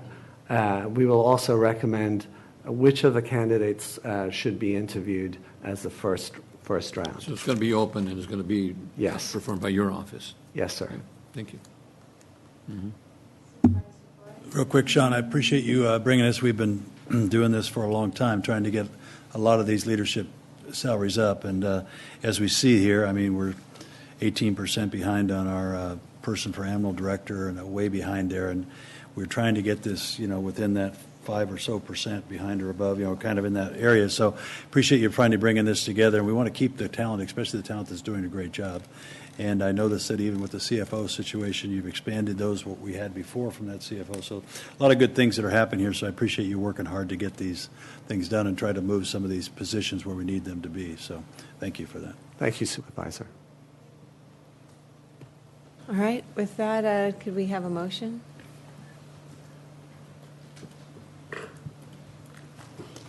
Madam Chair, for the record, that does include the modification to recommendation number 2 to change the adoption of the ordinance from April 12th to March 22nd. Thank you. That's exactly what he said. Thank you. Appreciate the presentation, and we'll go now to our almost last Madam Chair, item. read this into the record. Yes, could you please read that in the record for us? Thank you. An amendment to the Ventura County Ordinance Code, Division 1, Chapter 3, Article 4, Civil Service System. And that then concludes that item, and it is approved unanimously. And we can go on then to our 11 a.m. time certain. This is a public hearing regarding the adoption of an ordinance to amend the Ventura County Ordinance regarding appointment by transfer. And so I have 2 speaker cards. And let's begin with a staff presentation, and then we'll go to our cards. Thank you. Thank you, Supervisor. Sean Otten again, your Human Resources Director. With this item, we're recommending that your board approve an adoption of an ordinance amending the Ventura County Civil Service Ordinance, clarifying the meaning and effect of the existing law as it relates to transfers of employees from public agencies other than the county. So this amendment clarifies that the ordinance's provisions for transfer was intended to provide for the appointment through transfer without examination at the county of the public employees employed outside the county, and it is consistent with the rules adopted over the years. So I'll explain a little bit about what we mean without examination and transfer of public employees from other agencies. This is a clarification that's consistent with the county's long-standing practices authorized by the county's personnel rules and regulations and the county's administrative manual, which requires, among other items, that the transferred individual have achieved employment in a prior agency as a result of a qualifying or competitive personnel merit system. So this is important because while the ordinance specifically states, and ordinances, as you know, are very high level, they're one layer of what the governance structure is essentially. Below the ordinances, we have the personnel rules, and supporting those, we have procedures as dictated in the administrative manual. They're guidelines, procedures that are in total submitted periodically for your approval, and those dictate how essentially we proceed with these transfers. So one of the guidelines put forth in the administrative manual is that the person transferring from the prior agency or a prior agency has gone through a qualifying or competitive personnel merit system. So they've already gone through an exam process or something equivalent in another agency. And that the class that they're transferring to is the same or substantially equivalent to one they've previously held. Furthermore, that in the prior agency, they've successfully served a probationary period, and then when they come to the county, they serve another probationary period. So I wanted to provide that context for you so that you know that there's some rigor behind this clarification in the ordinance, although it's not all put in the ordinance because there's a lot of supporting documents behind it. So the other thing that you may find of interest is that we did a study of how often this particular ordinance or provision was used over 10 years. Over 10 years, we find that approximately 50 employees have been transferred using this provision. That accounts for approximately 1.5% to 2% of all hires during that period. So it's been used very judiciously. It's been used sparingly, and we want you to know that. So recently, the meaning of the term transfer in the Civil Service Ordinance has been called into question. That's why we're here. The matter was brought to the Civil Service Commission and is now a subject of pending litigation, in which the central issue is the meaning of the term transfer, and whether it was intended to include employment of people outside the county. Because the meaning of the ordinance has been put into question and there's been a perceived ambiguity asserted, we believe that it's appropriate for your board at this time to clarify what is meant by the term transfer. The recommended action does not represent a substantive change in the ordinance, but a clarification of the law as it has been, and is consistent with the personnel rules and the long-standing procedures as detailed in the administrative manual policies that we have. With that, I'm prepared to answer any questions that you may have. I know we do have a couple of comment cards. Mr. CEO? Just FYI for the board, the clerk's office did receive yesterday a letter from Christina Vanarelli, the attorney for the Criminal Justice Attorneys Association. We distributed that to you this morning. County Council has addressed to County Council. And we also received a letter requesting a continuance from the Civil Service Commission Chair, correct? I do have a question. Yes, please go for it. Thank you. As I read the ordinance amendments, very short, but I don't see any reference to transfer from another agency from outside where the person has gone through, where the requirement is the person has to have gone through the civil service merit system in that other agency. That's not stated in here, and I would think that certainly was my intent when I was first briefed on this. That was what I heard. Can you fill me in on that, please? Of course, sir. Thank you for raising that question. Ordinances, the item is in personnel rules provide a lot more detail, and the procedures, the administrative manual procedures provide a full page or so of how the transfer should be transacted. The ordinance, as it has been written, has been at a very high level. So our intent was merely to clarify the ordinance, and we felt that putting additional language in the ordinance would serve to substantively change that ordinance as opposed to a clarification. So do the personnel rules make it very clear that the person has to come from an area where they've gone through the civil service merit system? The personnel rules talk about the probationary period, and they talk about outside transfers. I believe that the detail are about how the transfer is reviewed, or the application for the transfer is reviewed, are primarily in the administrative manual guidelines and procedures. But my question is not what's the procedure. My question is, do our policies and procedures require that the person transferring in comes from, has been vetted through? I'll give you a deputy sheriff, Los Angeles County deputy sheriff, went through their whole system, transfers here as whatever, a sergeant. Feels, at least unless I hear something different, feels like that makes common sense, right? He went through the civil service system there, and Right. you know, and all of that. Somebody else transfers in from someplace, but did not go through a civil service system. They landed in their position for whatever reason, you know, without going through that. Do they both? Does this policy allow both of them transfer in? Do our policies allow both of them transfer in, or does it only allow the one? Our policies permit only people who have successfully attained their position through a merit or civil service system for the classification or substantively similar classification.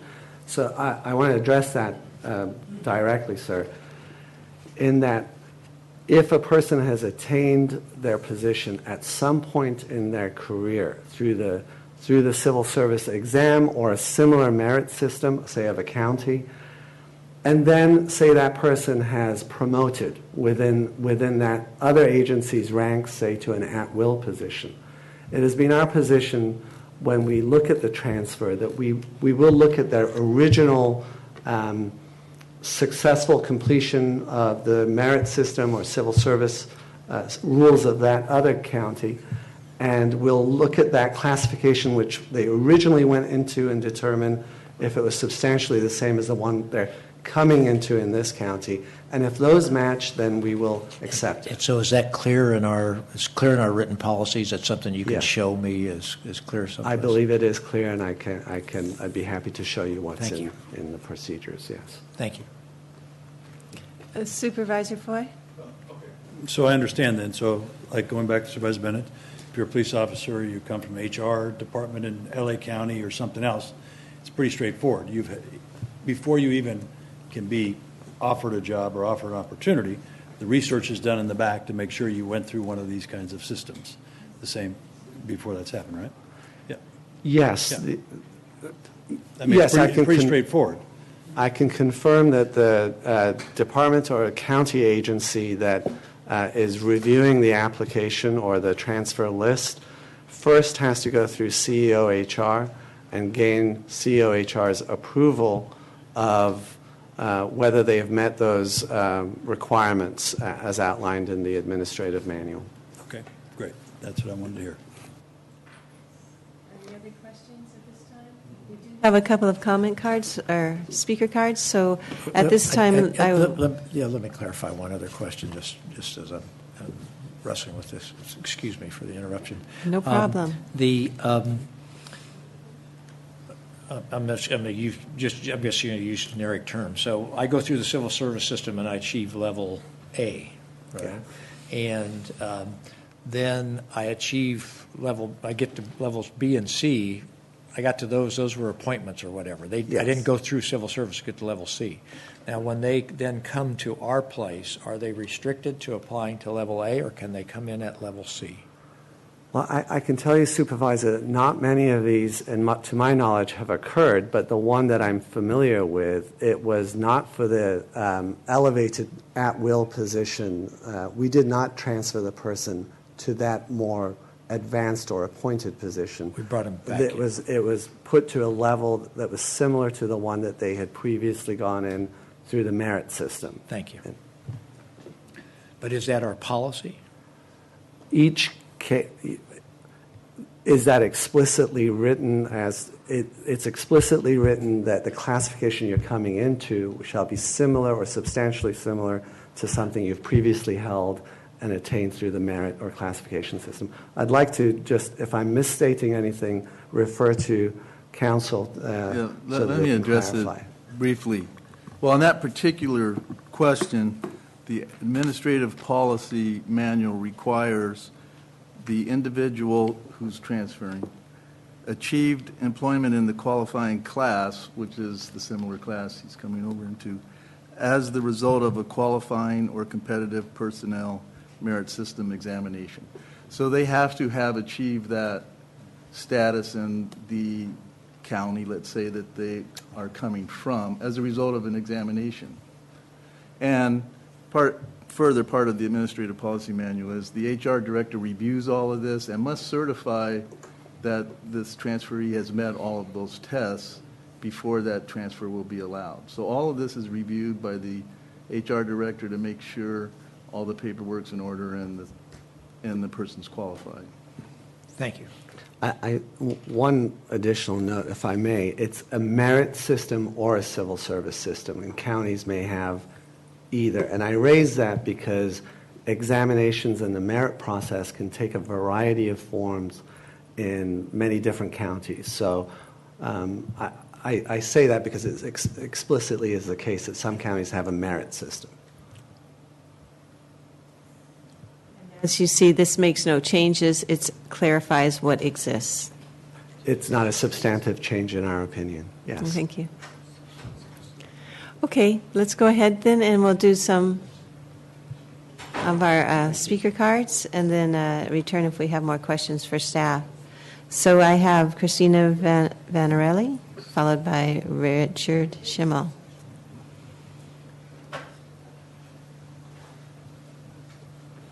Good afternoon. Ready? Yes. Chair Parks, CEO Powers, members of the board, my name is Christina Vanarelli, and I'm an attorney representing Criminal Justice Attorneys Association of Ventura County. I've got some of them sitting in the room here, some deputy district attorneys. We are here today to urge the board to follow the recommendation that the Civil Service Commission made yesterday at an emergency meeting when they learned about this item being on the agenda, to defer this item until the conclusion of the underlying litigation that prompted this whole thing and the Civil Service Commission's investigation. A little bit of history. This started in 2014 when my client became aware that there was a hire made and the person didn't have to go through the competitive process. It was a civil service position, and the person didn't have to do any of that everybody else has to do to get the privilege of working here. And that brought to their attention, how did this happen? Do we even do this here? And we investigated that, and our position is the ordinance does not allow that. We did a lot of investigation and research and read the historical documents going all the way back to the early 40s when Ventura County adopted this ordinance. And we were actually one of the first counties to have a civil service system. It's really fascinating to look at the letters that came into us from other counties saying, hey, I understand that you have adopted a civil service system. Can we take a look at it? Because we are thinking of doing the same thing. So we did do the research, and we went all the way back and looked at that. We then brought the issue to the Civil Service Commission and requested that they open an investigation into this because it's really a hornet's nest. It's not as clear as just reading it and making a determination that it was always the Board of Supervisors' position that they allow for these transfers. There wasn't even these transfers way back then. It was the position that all appointments be based on competitive examination, and that is what we have uncovered in our investigation that we had to undertake pursuant to a litigation that we subsequently filed because, quite frankly, we didn't have the tools available to us at the civil service investigation. We needed to subpoena documents. We needed to talk to people, and we needed to depose people, and we were not able to get that from the investigation. So my client didn't jump in wanting to fight about this in court, although that's what, unfortunately, we have had to do. But now it's been a year, and we've taken over 20 depositions. I've read thousands of pages of documents. We've done our own investigation. It's not something that should be just slipped in on an agenda and say this is how it's always been and this has been the intent. The court's going to decide what that answer is. In less than 2 weeks, we have a trial date on that. So it's coincidental that this is coming before the board now, where the judge is going to look at all of this evidence and decide what was the legislative intent back then. And then once those findings of law are made, it'll go back to the Civil Service Commission for an in-depth investigation of this question that is not easy. It took a year to figure it all out. And they will do their investigation and they will make their recommendations. And if a change is warranted to the language of the statute, at that time, let's talk about it. But to just sort of stamp it right now, I submit, is premature, and we therefore urge this board to wait until the litigation is concluded and let the Civil Service Commission do their jobs and analyze it and present it to you in a thoughtful, analytical way. That's all I've got to say. Are there any questions? Not seeing any at this time. Thank you for Okay. your presentation. Thank you. Our next speaker then is Mr. Richard Schimmel with the Deputy Sheriff's Association. Thank you. Good morning, Madam Chair, members of the board, Mr. Powers. I'm here on behalf of the Deputy Sheriff's Association, and I'm the first one to acknowledge that both the Sheriff's Office and the DA's Bureau of Investigation have benefited by the lateral transfer program and the ability to recruit and hire qualified, trained employees who have passed their requirements to become peace officers at other agencies and have met those civil service requirements. The problem that I see with the proposed amendment is that it does not accomplish the stated goals that the board has outlined in terms of construing and clarifying the meaning and effect of the existing law. It does not go far enough. As Supervisor Bennett pointed out, the interpretation that all of us have operated under up until this point is that individuals hired under this program must come from the classified service into Ventura County's classified service.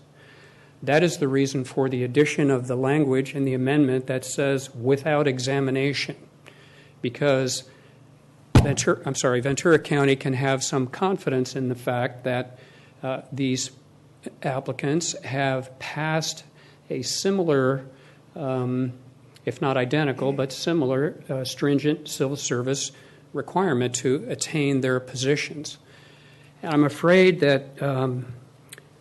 Auten misspoke to some degree when he referred to the administrative manual, because what he said this morning was that the position that they're being hired into is the same or has the same or lesser qualifications than one in which they were previously employed. That is not what the administrative manual says. What it says is the class in which the individual is currently employed, presently, not previously. And it says that the individual achieved that employment in the qualifying class as the result of a qualifying or competitive personnel merit system, civil service examination. So I believe that if the goal is truly to clarify and construe the existing statute, what it needs to say is that the contemplated transfers are occurring from the classified service at another public agency to the classified service. Because I think to adopt the amendment as it's set forth simply means that this board or some future board will find itself right back in this situation again, confronting either litigation or another situation in which the interpretation of the ordinance and the application of the rules have diverged. I don't believe one should have to refer to secondary or tertiary authority to understand the meaning of an ordinance. It should be clear on its face. And so what I would encourage you to do is to follow the recommendation of the Civil Service Commission and allow them to fully vet this issue and come up with a recommendation to your board for an amendment that encompasses everything that needs to be set forth in order to make this perfectly clear to both the labor groups and also to county HR in terms of what the ordinance is supposed to mean. So thank you very much for the opportunity. Any questions? Yeah, Supervisor Bennett? Yes. I didn't follow your presentation about what you thought was not quite accurate in terms of what Mr. Austin said. So you were saying, when you said it's from the present versus the past, and I need you to clarify that for me to understand. I'll read to you from the administrative manual. And then, the policy titled Lateral Transfer Program says the class to which the individual requests to transfer requires the same or lesser minimum qualifications as the class in which the individual is currently employed. When Mr. Auden spoke about that, he said was previously employed. Well, that's where you're losing. When you say currently employed, do you mean currently employed here at Ventura County, what they currently have been employed into, or currently employed before they transfer? Currently employed at the other public agency from which they are seeking transfer. All right. So isn't that the same as previous then? Huh? Isn't that the same as previous? Not to a lawyer, it's not, sir. Oh. What's that? It's not to a lawyer, it's not the same as previously. You agree? To a lawyer? Yes.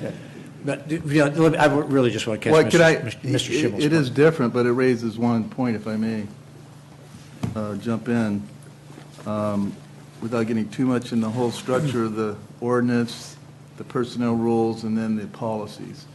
But this is a real specific little nuance of a fact situation that might arise that, in my view, wouldn't be part of the ordinance. It'd be part of a policy about how you deal with individual situations. It has arisen, here's the hypothetical that this raises. Somebody's in a classified position in another county, and let's suppose they retire, and a week later, they want to apply for a lateral transfer.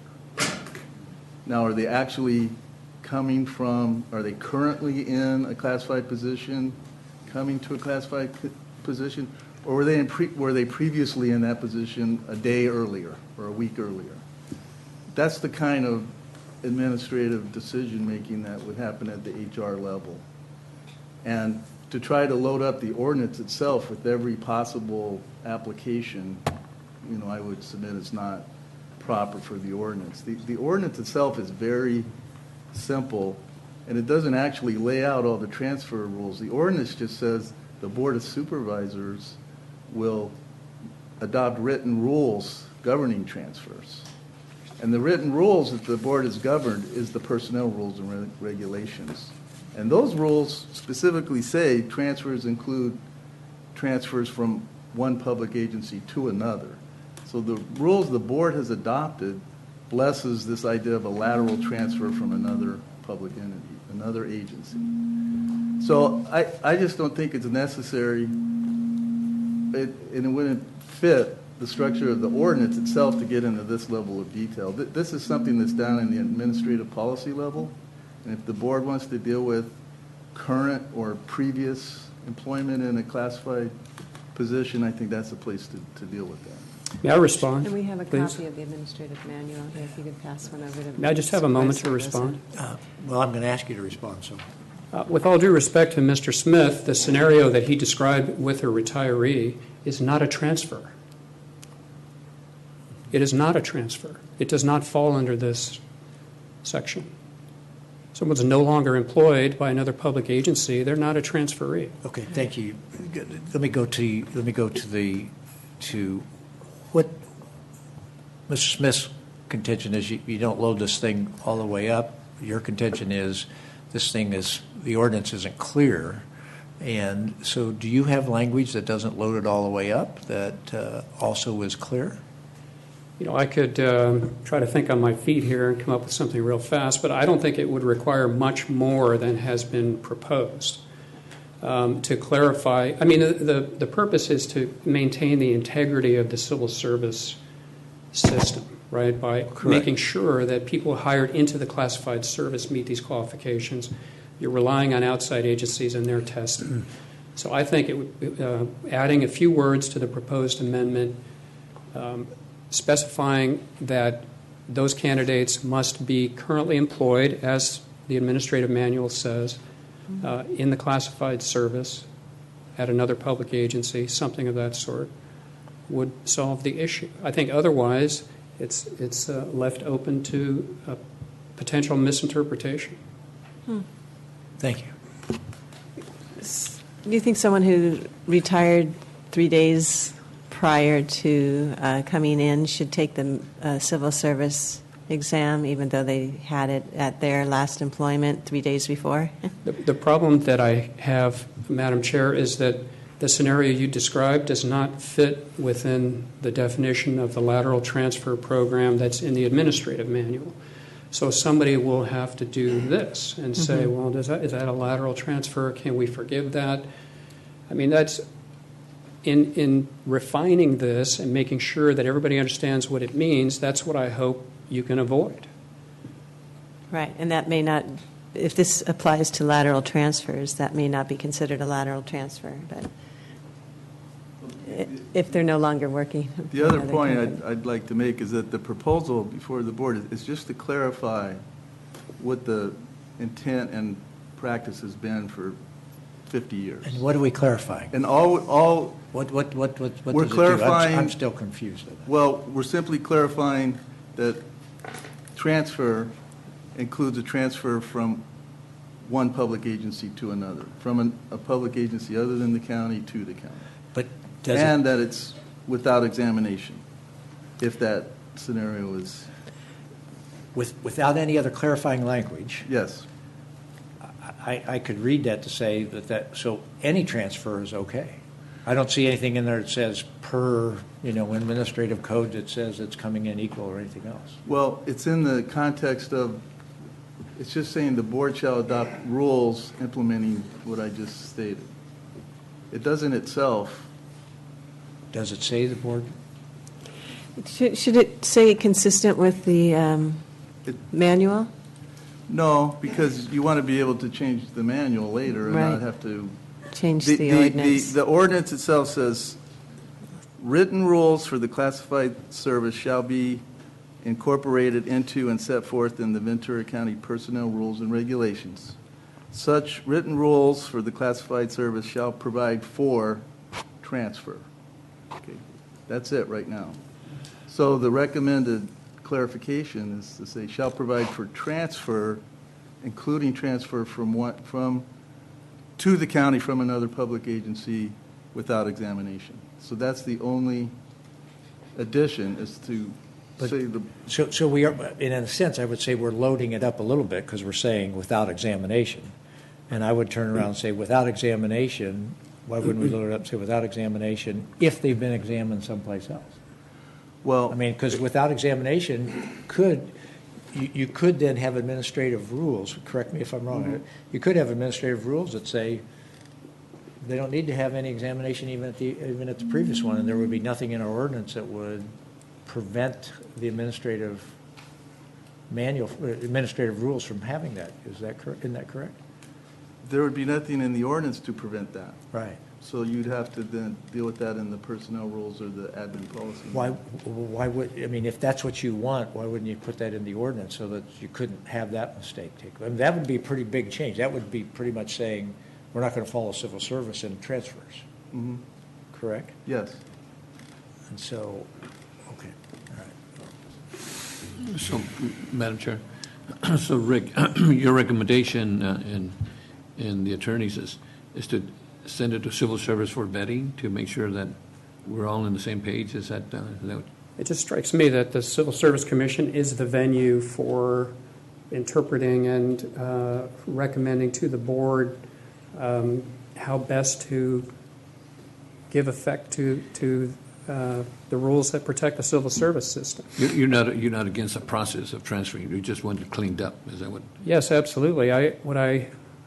What I hear being proposed is that potentially someone who took a civil service exam 20 or 30 years ago but is not currently in a classified position could simply be transferred into the classified service without examination. And I don't believe that was ever the intent of this board.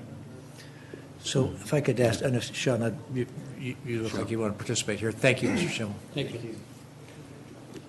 Supervisors, thanks for hearing me again. So obviously the bringing of the ordinance to your attention for clarification is no coincidence. This is a critical time for you to allow us more clarification on your intent of what this provision means. I should say that we, just as the parties here have done their research, we've done our research, and as long as memory serves, there has never been real ambiguity regarding this provision or any problems associated with this ordinance and the execution of it until the pending litigation has been brought up. The procedures, the personnel rules, and the ordinance have, from time that we know of, served very clearly to provide guidance on how we proceed on these matters. So the question of how much do we put into an ordinance, we did err from my non-attorney perspective. The ordinances are written at an incredibly high level. And previously it just said, provide rules regarding transfers. So we erred on the side of providing, sometimes less is more, and we thought that the procedures and the personnel rules continued to be clear and would continue to be referred to, but the ordinance allows some clarity there to say that they don't require examination. Again, according to the procedures, someone, for example, who many years ago became, say, a classified staff member, and then has risen through the ranks through merit, hard work, and has greater knowledge and perspective within that organization. But for reasons of their own, perhaps it's a pending retirement, let's use that same hypothetical, they want to step back. And they want to step back into a classified position.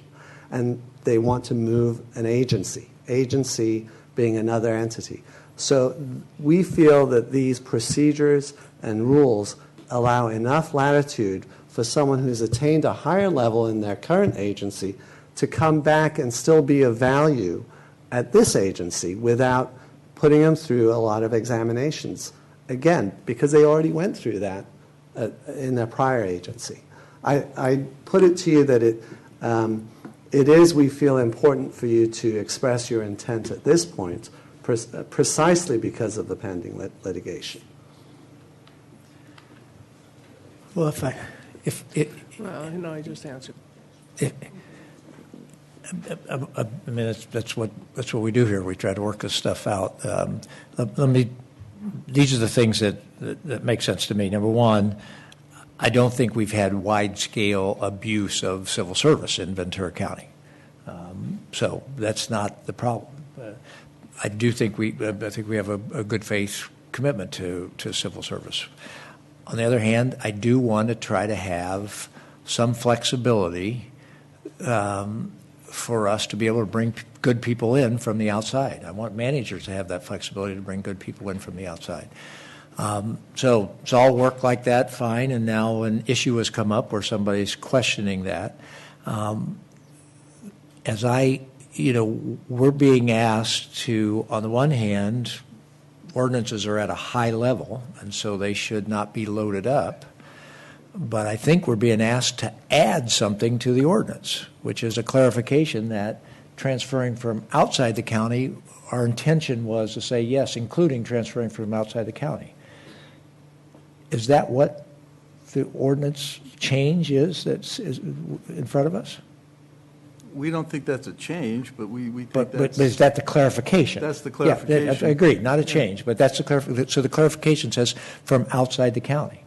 So if we are, now I'm going to call that, if we are adding something to our ordinance that says from outside the county, what is the harm in saying from outside the county, at a straight across sort of transfer? That's our intent or something, that there's some intention there. I don't want to load it up with all of the different possibilities, et cetera, but I also don't want to, because as I pose the question to you, I mean, it could say, we want people to, and, we don't just say from outside the county, we say from outside the county without examination. Outside the county without examination could be implied to be also without coming from any, merit system. I don't know how, somebody 5 years from now, it could be the board could adopt policies, or somebody could adopt these administrative manual policies that would say, it says here, our ordinance says, if they come from outside the county, and that's without examination, so there's not a commitment that it's going to be civil service. Sure, our current rules do that, but our ordinance doesn't suggest that our current rules are going, or doesn't require that our current rules do that. I don't want to put all the rules in, but it doesn't require that. So I pose that because that's what I'm thinking right now, and I'd like to hear from the two of you if you see that something illogical in what I'm just saying. Right From a practitioner's perspective, and again, I'm no attorney, but from a practitioner's perspective, one of the impediments to changing something like that would be that we have clearly documented procedures and behavior that the county has transacted in relation to this. So we have very defined procedures that I agree. The answer to your question from my perspective is, if in 10 years' time an HR director came to the board and decided to change it, there would be this weight of historical precedents that they would have to answer to as to why the ordinance would mean something different today as it did previously. When we add, you can transfer from outside the county without examination. Those are the two adds we're making. You can transfer from outside the county without examination. Why wouldn't we also add, if you're coming from a comparable civil service or merit system? That strikes me as a clarification of the intent of the ordinance, not an overloading up. But I want to respect my colleagues. When you say comparable, that may be a little difficult, because how do you compare ours to somebody else's when then it could be a little discretionary? Well, certainly you could say comparable as described in our administrative code, and then you can go, that's where I would load it up, but at least you capture the intent. Because if you don't say with a comparable, you could read that to say they don't have to have it, they don't have to come from a merit system at all.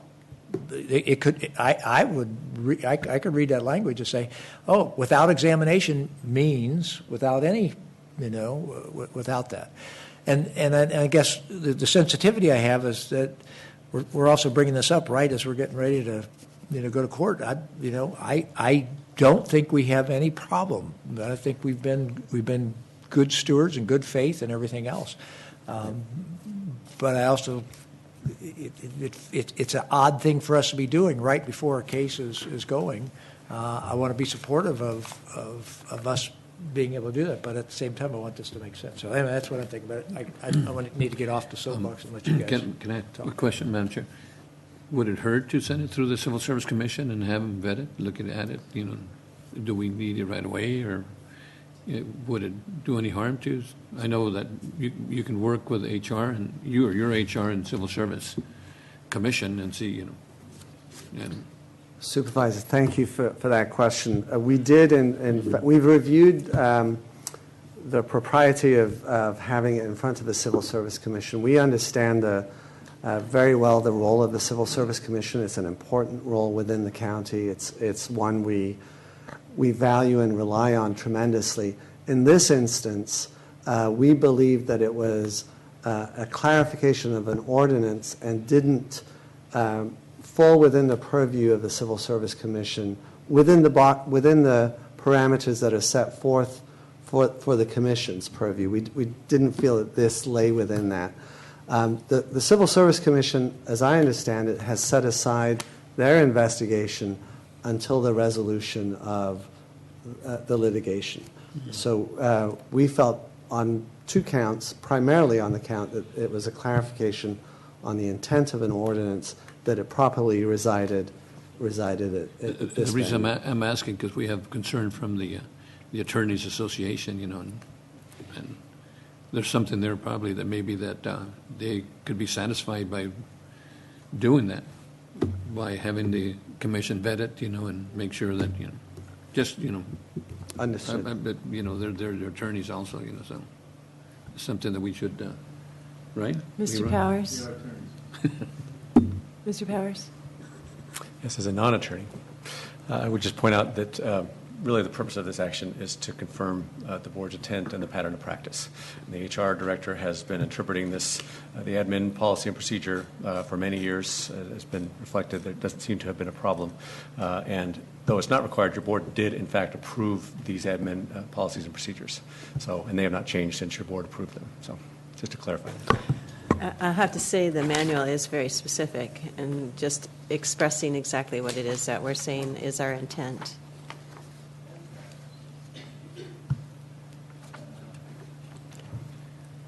It starts off with lateral transfers from another public agency.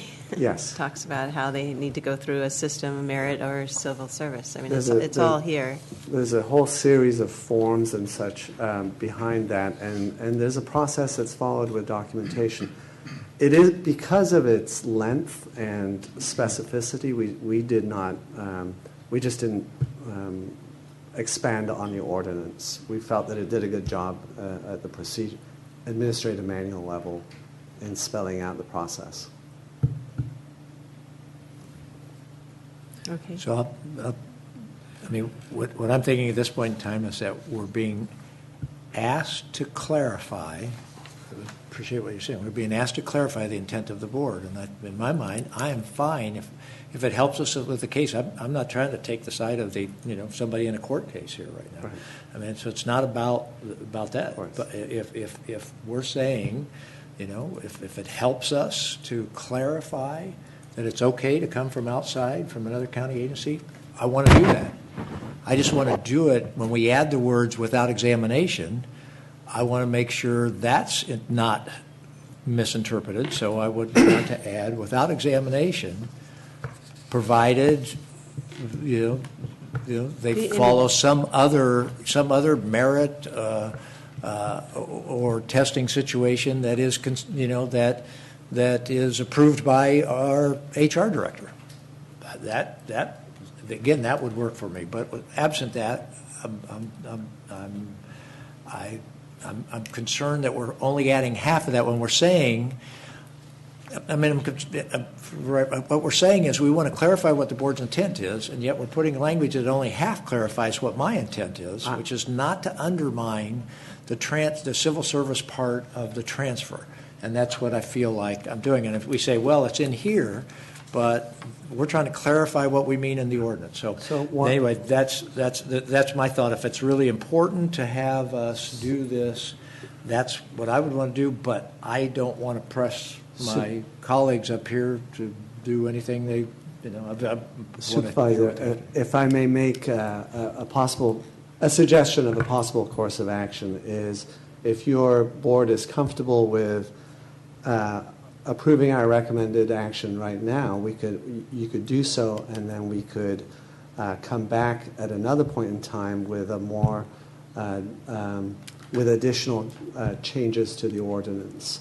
I feel that at this time we would recommend that you move with the action, but if you'd like, we can come back again with additional changes that put more detail into the ordinance. Now, I could go along with that, because that would give them some time to think through that process a little bit and go back to Mr. Schimmel's thing where he feels comfortable with that. I mean, we're doing here, we're just trying to do our intent. I can understand that.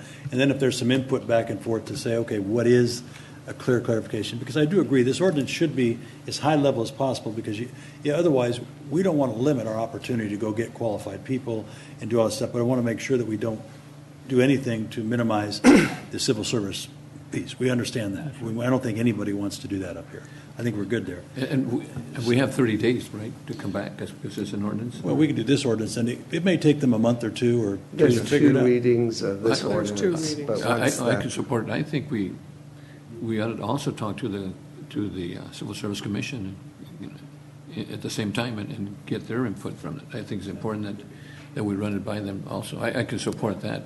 Because it would be a more substantive change Yeah. or a change to the ordinance as opposed to a clarification, be more than happy to consult with the civil service. Yeah, that way we don't have to be at Commission. odds with the labor group, That's civil right. service. We could do this now, let that come in, and then we could spend some time and maybe do that. And that way to have the concerns of take care of the concerns of the attorneys too, and Mr. Schimmel too. I just want to ask County Council's opinion of. Well, we need to be clear on that. This is the first reading. If you approve it as it is, we would come back next week with the second reading and adoption with this language. And then we would continue work, then we'd work with everyone and talk about further And that's exactly changes. how I saw it, yeah. But if we can't make any changes from today to next week, we'd have to start over again.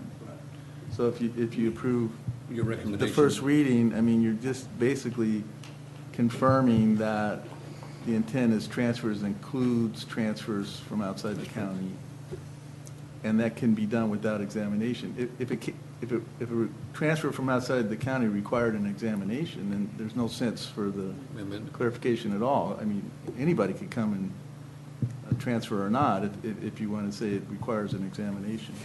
But, so just to be clear, if you approve it today, it has to come back the next meeting with exactly the same wording. Right. If you want to just not approve it today and direct staff to go reconsider and come back with some other version, then that will take a longer period of time. So the urgency? I think I'd rather approve this, what we have now, come back 2 weeks, give them time to get all the other people Actually, together and it's see if one there's week. anything. Yeah, what's that? It's 1 week. No, I said we'll come back next week and ratify the approval, and then let them have some time to deal with that later. Because I think I just don't want to do something that has unintended consequence, like you say, this does this and that, then all of a sudden, what if this situation happened? If you haven't thought through those process, we can't do that up here, and I don't think in time, in a week you could do that. Okay.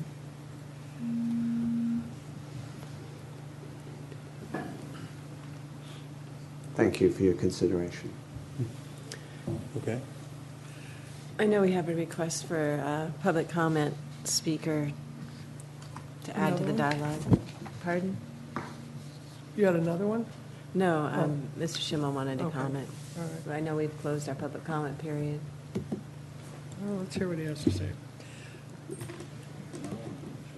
Thank you very much. And just briefly, if you don't want to do something that has unintended consequences, don't do it. Why take half measures?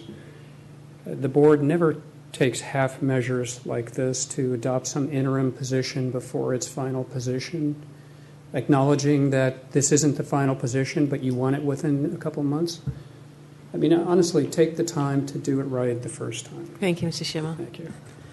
And as we see, it would be the first reading. It would have to come back next week for the second reading for it to become official.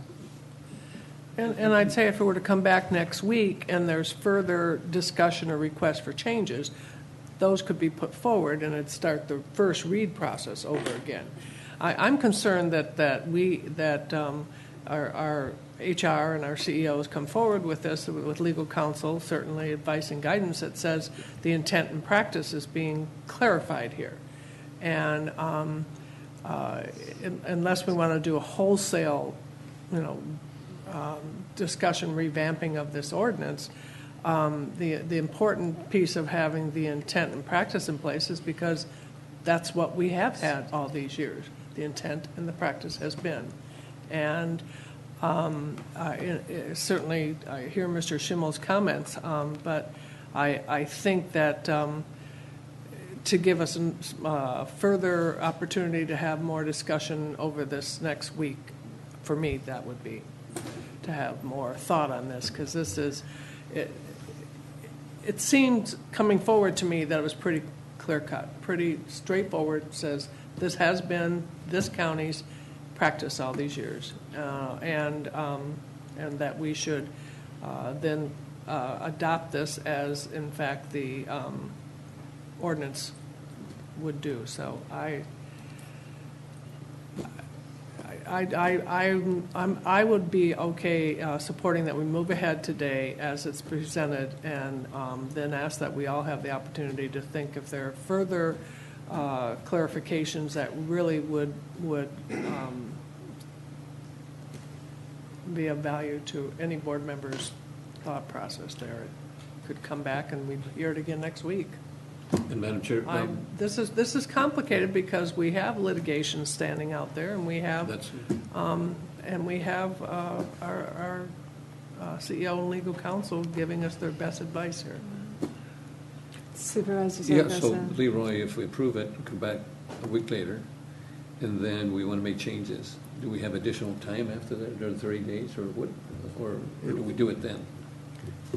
Or do we approve or disapprove? Yeah, it would be 30 days, but if we came back next week for the second reading and you decided you didn't want to approve the second reading, you could ask for new language. It in essence would be a new first reading. Or but then it might be a week later. You kind of start over. It wouldn't be 30 days, but it'd be a week or 2 weeks. Right. Okay, but you would just not approve it on the second reading and direct staff to present some alternative version or forget it altogether, but it would. Or a week from now, we can get some more clarity to it. Is that correct? Okay. I would just say that what Mr. Schimmel said, I would agree with him. We wouldn't want to do something halfway up here and do that. But I'm not thinking we're doing something halfway. All I think we're doing is I think we could agree that we're clarifying what we're doing. But I have no problem later on, 2 weeks from now, 3 weeks from now, 5 weeks from now, people coming together and saying, is there a new ordinance that we should look at, or even a major change in an ordinance? I'm not sure there is, but I'm just saying, so I would say what we're doing is fine. But like Mr. Schimmel said, I don't want to do something half because I don't think we're doing that half. But I'm open to taking a look at something later, which I think would be fine. If there's something that they all come together, they may come back together and say, no, the clarification we have is pretty straightforward. It's what the ordinance should say because, no, you're right, if we put this and put that in, there may be too many things that could come up that we'd have to name every single we could ever think of. And that wouldn't be the right thing. That's what we do in our policy manual. So I don't think we're doing something halfway by doing this. I think we can agree this is the right thing. All we're trying to do is clarify what we have always said for the last 30 or 40 years. That's what we do. But I'm always open to they may have some better ideas or something else. That's fine. We should always take a look at that. And then we may come back to agreement where we got labor, we got the Civil Service Commission, everybody together saying we're okay with what you got. Or this one word we all agree with, it may take us 3 months, then we're good with that. I mean, that's where I think we should go with this today. Supervisor Zaragoza? No, I'm okay. I understand. We can change it later. Like the clarifying issue here is that they can right now we're just amending transfer without a test. Yeah. And that is because the expectation is they've taken one in their career and they've already qualified. So I agree that we're putting in half of it. The reason why they can do it without a test is, A, B, or C, and in this case is they've taken one before. So it's just a matter of whether that extra clarification needs to be in there or not. Mm-hmm. Okay, that's all. Is needed, and everybody agrees it is, and if they can run through that process and think through the whole process and do all that, maybe there's a change that would be fine. But I'm not sure. We've been able to live with this thing for 40 years, it sounds like. We probably could live with it again. And then if people bring it up because, and it's not always success isn't your greatest teacher. Sometimes when you have these issues, okay, let's think of something different. But I'm still not sure that it's really going to change anything that we're doing. Because, again, every time we add a word or two, then there's all these other tentacles that come off we have to be very careful of. And I think over the years, this has been a pretty good ordinance for us. So. Okay, so here we are. We've expressed our views. We have a recommendation from staff, and we've heard the public comments. Is there a motion? Motion from Supervisor Foy, second from Supervisor Long. I'd like to explain my vote. I have great respect for when Mr. Powers and Mr. Smith come to us and say, hey, we're recommending this. But I think what they came to us and they said, we want this thing to clarify the board's policy. And in my mind, if somebody was asking us to add, it's okay to transfer from outside, that's fine. to add the words, when we say it's worked for us for 40 years, to add the words transfer from outside without examination. I just want to make sure that it's clear what that means without examination. And so, as you said, I won't support this today. I will look and see if there's something I come up with, and if in a week I come up with something, I will try to do that. But that's, while I have great respect for him, the bottom line is the burden of proof for making a change is on whoever the change agent is. And in this situation, I don't have enough clarity as to why we wouldn't add one more phrase in terms of clarification. So, but I certainly respect my colleagues. It's a complicated issue, and I certainly respect it. So. Well, Madam Chair, I would like to see it go by the Civil Service Commission, and because I see we have a lot of concerns here from the attorneys and Mr. Schimmel, and I know we're just amending or adding clarification to the ordinance, and we can always look at it in the future, but I would like to see it go by, or vetted by the Civil Service Commission, and go that route. So I probably won't support it at this time. Yeah, and I agree with Supervisor Bennett, and that is the fact that we're putting in half of it and not the other half. Why is it that they don't need to take the test? It's because, and we're not putting that in there. So either we stick that in there, or it doesn't seem like we should just add that without it. So I don't know if staff's preference would be to amend your recommendation to include that. You have that opportunity if you think that would be of benefit. We'd be more than happy to come next week if that's the board's pleasure. Okay. All right. So we have a motion on the table to approve this current staff recommendation. Supervisor Foy made the motion, second by Supervisor Long. Could we please vote?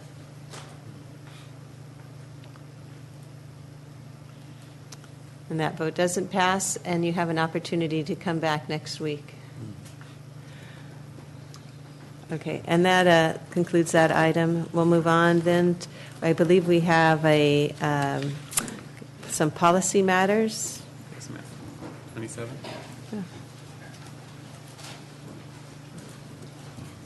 And that would be item 27. This is a recommendation to appoint Drew Fontaine to the Oak Park Municipal Advisory Council. And he has been an active member in the community, and I think his business and education experience will help the MAC. We are filling a unscheduled vacancy, so my motion would be to appoint Mr. Fontaine. And I just have to say, oh my gosh, such great applicants. There will be 2 seats open. Potentially you have to run for election in this November's election. So other people will have that opportunity. This is an unusual situation where we're actually appointing when we've been doing pretty good with elections there. And I wish we could have had it by election, but that would have been the process doesn't allow for it, surprisingly. Okay, that is approved then. One more vote. Oh, sorry, one more vote. And I know Drew will be well received. So that is approved. And item 28 is another recommendation, and this is to reappoint Dr. Betsy Connolly to the Community Action. And we have a motion, second by Supervisor Long, and that is also approved. And then the final one is item 29, also my recommendation, and to appoint Patricia Molavi to the Behavioral Health Advisory Board. And she is actually with Gold Coast, their chief financial officer, but is very interested in serving. So I think that would be a great partnership and collaboration. And so if we could please vote on that. We have a closed session, but before we go to closed session, we can finish with our final agenda item, which is our correspondence agenda, and unfortunately a layoff that we are required to receive notice of. And if we could vote on that, we can then go to closed session. Are we anticipating an announcement from closed session? There may be an announcement. There may be an announcement, okay? And we can go to that one first, hopefully, so we don't keep our staff waiting, and just in case there is. And with that, we will potentially adjourn from closed session unless there's an announcement.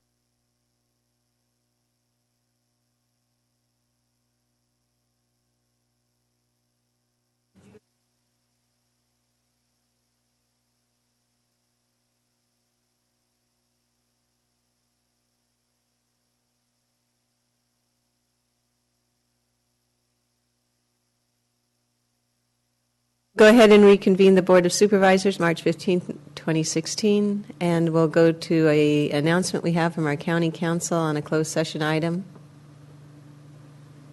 Thank you, Madam Chair. I have two announcements. The first is item 30, which is Alarid versus County of Los Angeles and County of Ventura, which is in the Central District of California, case number 16-01079. And in that matter, the board authorized County Council to sign a waiver of conflict with the law firm of Colantuano, Highsmith, and Watley. And the vote of the board was 5-0 on that.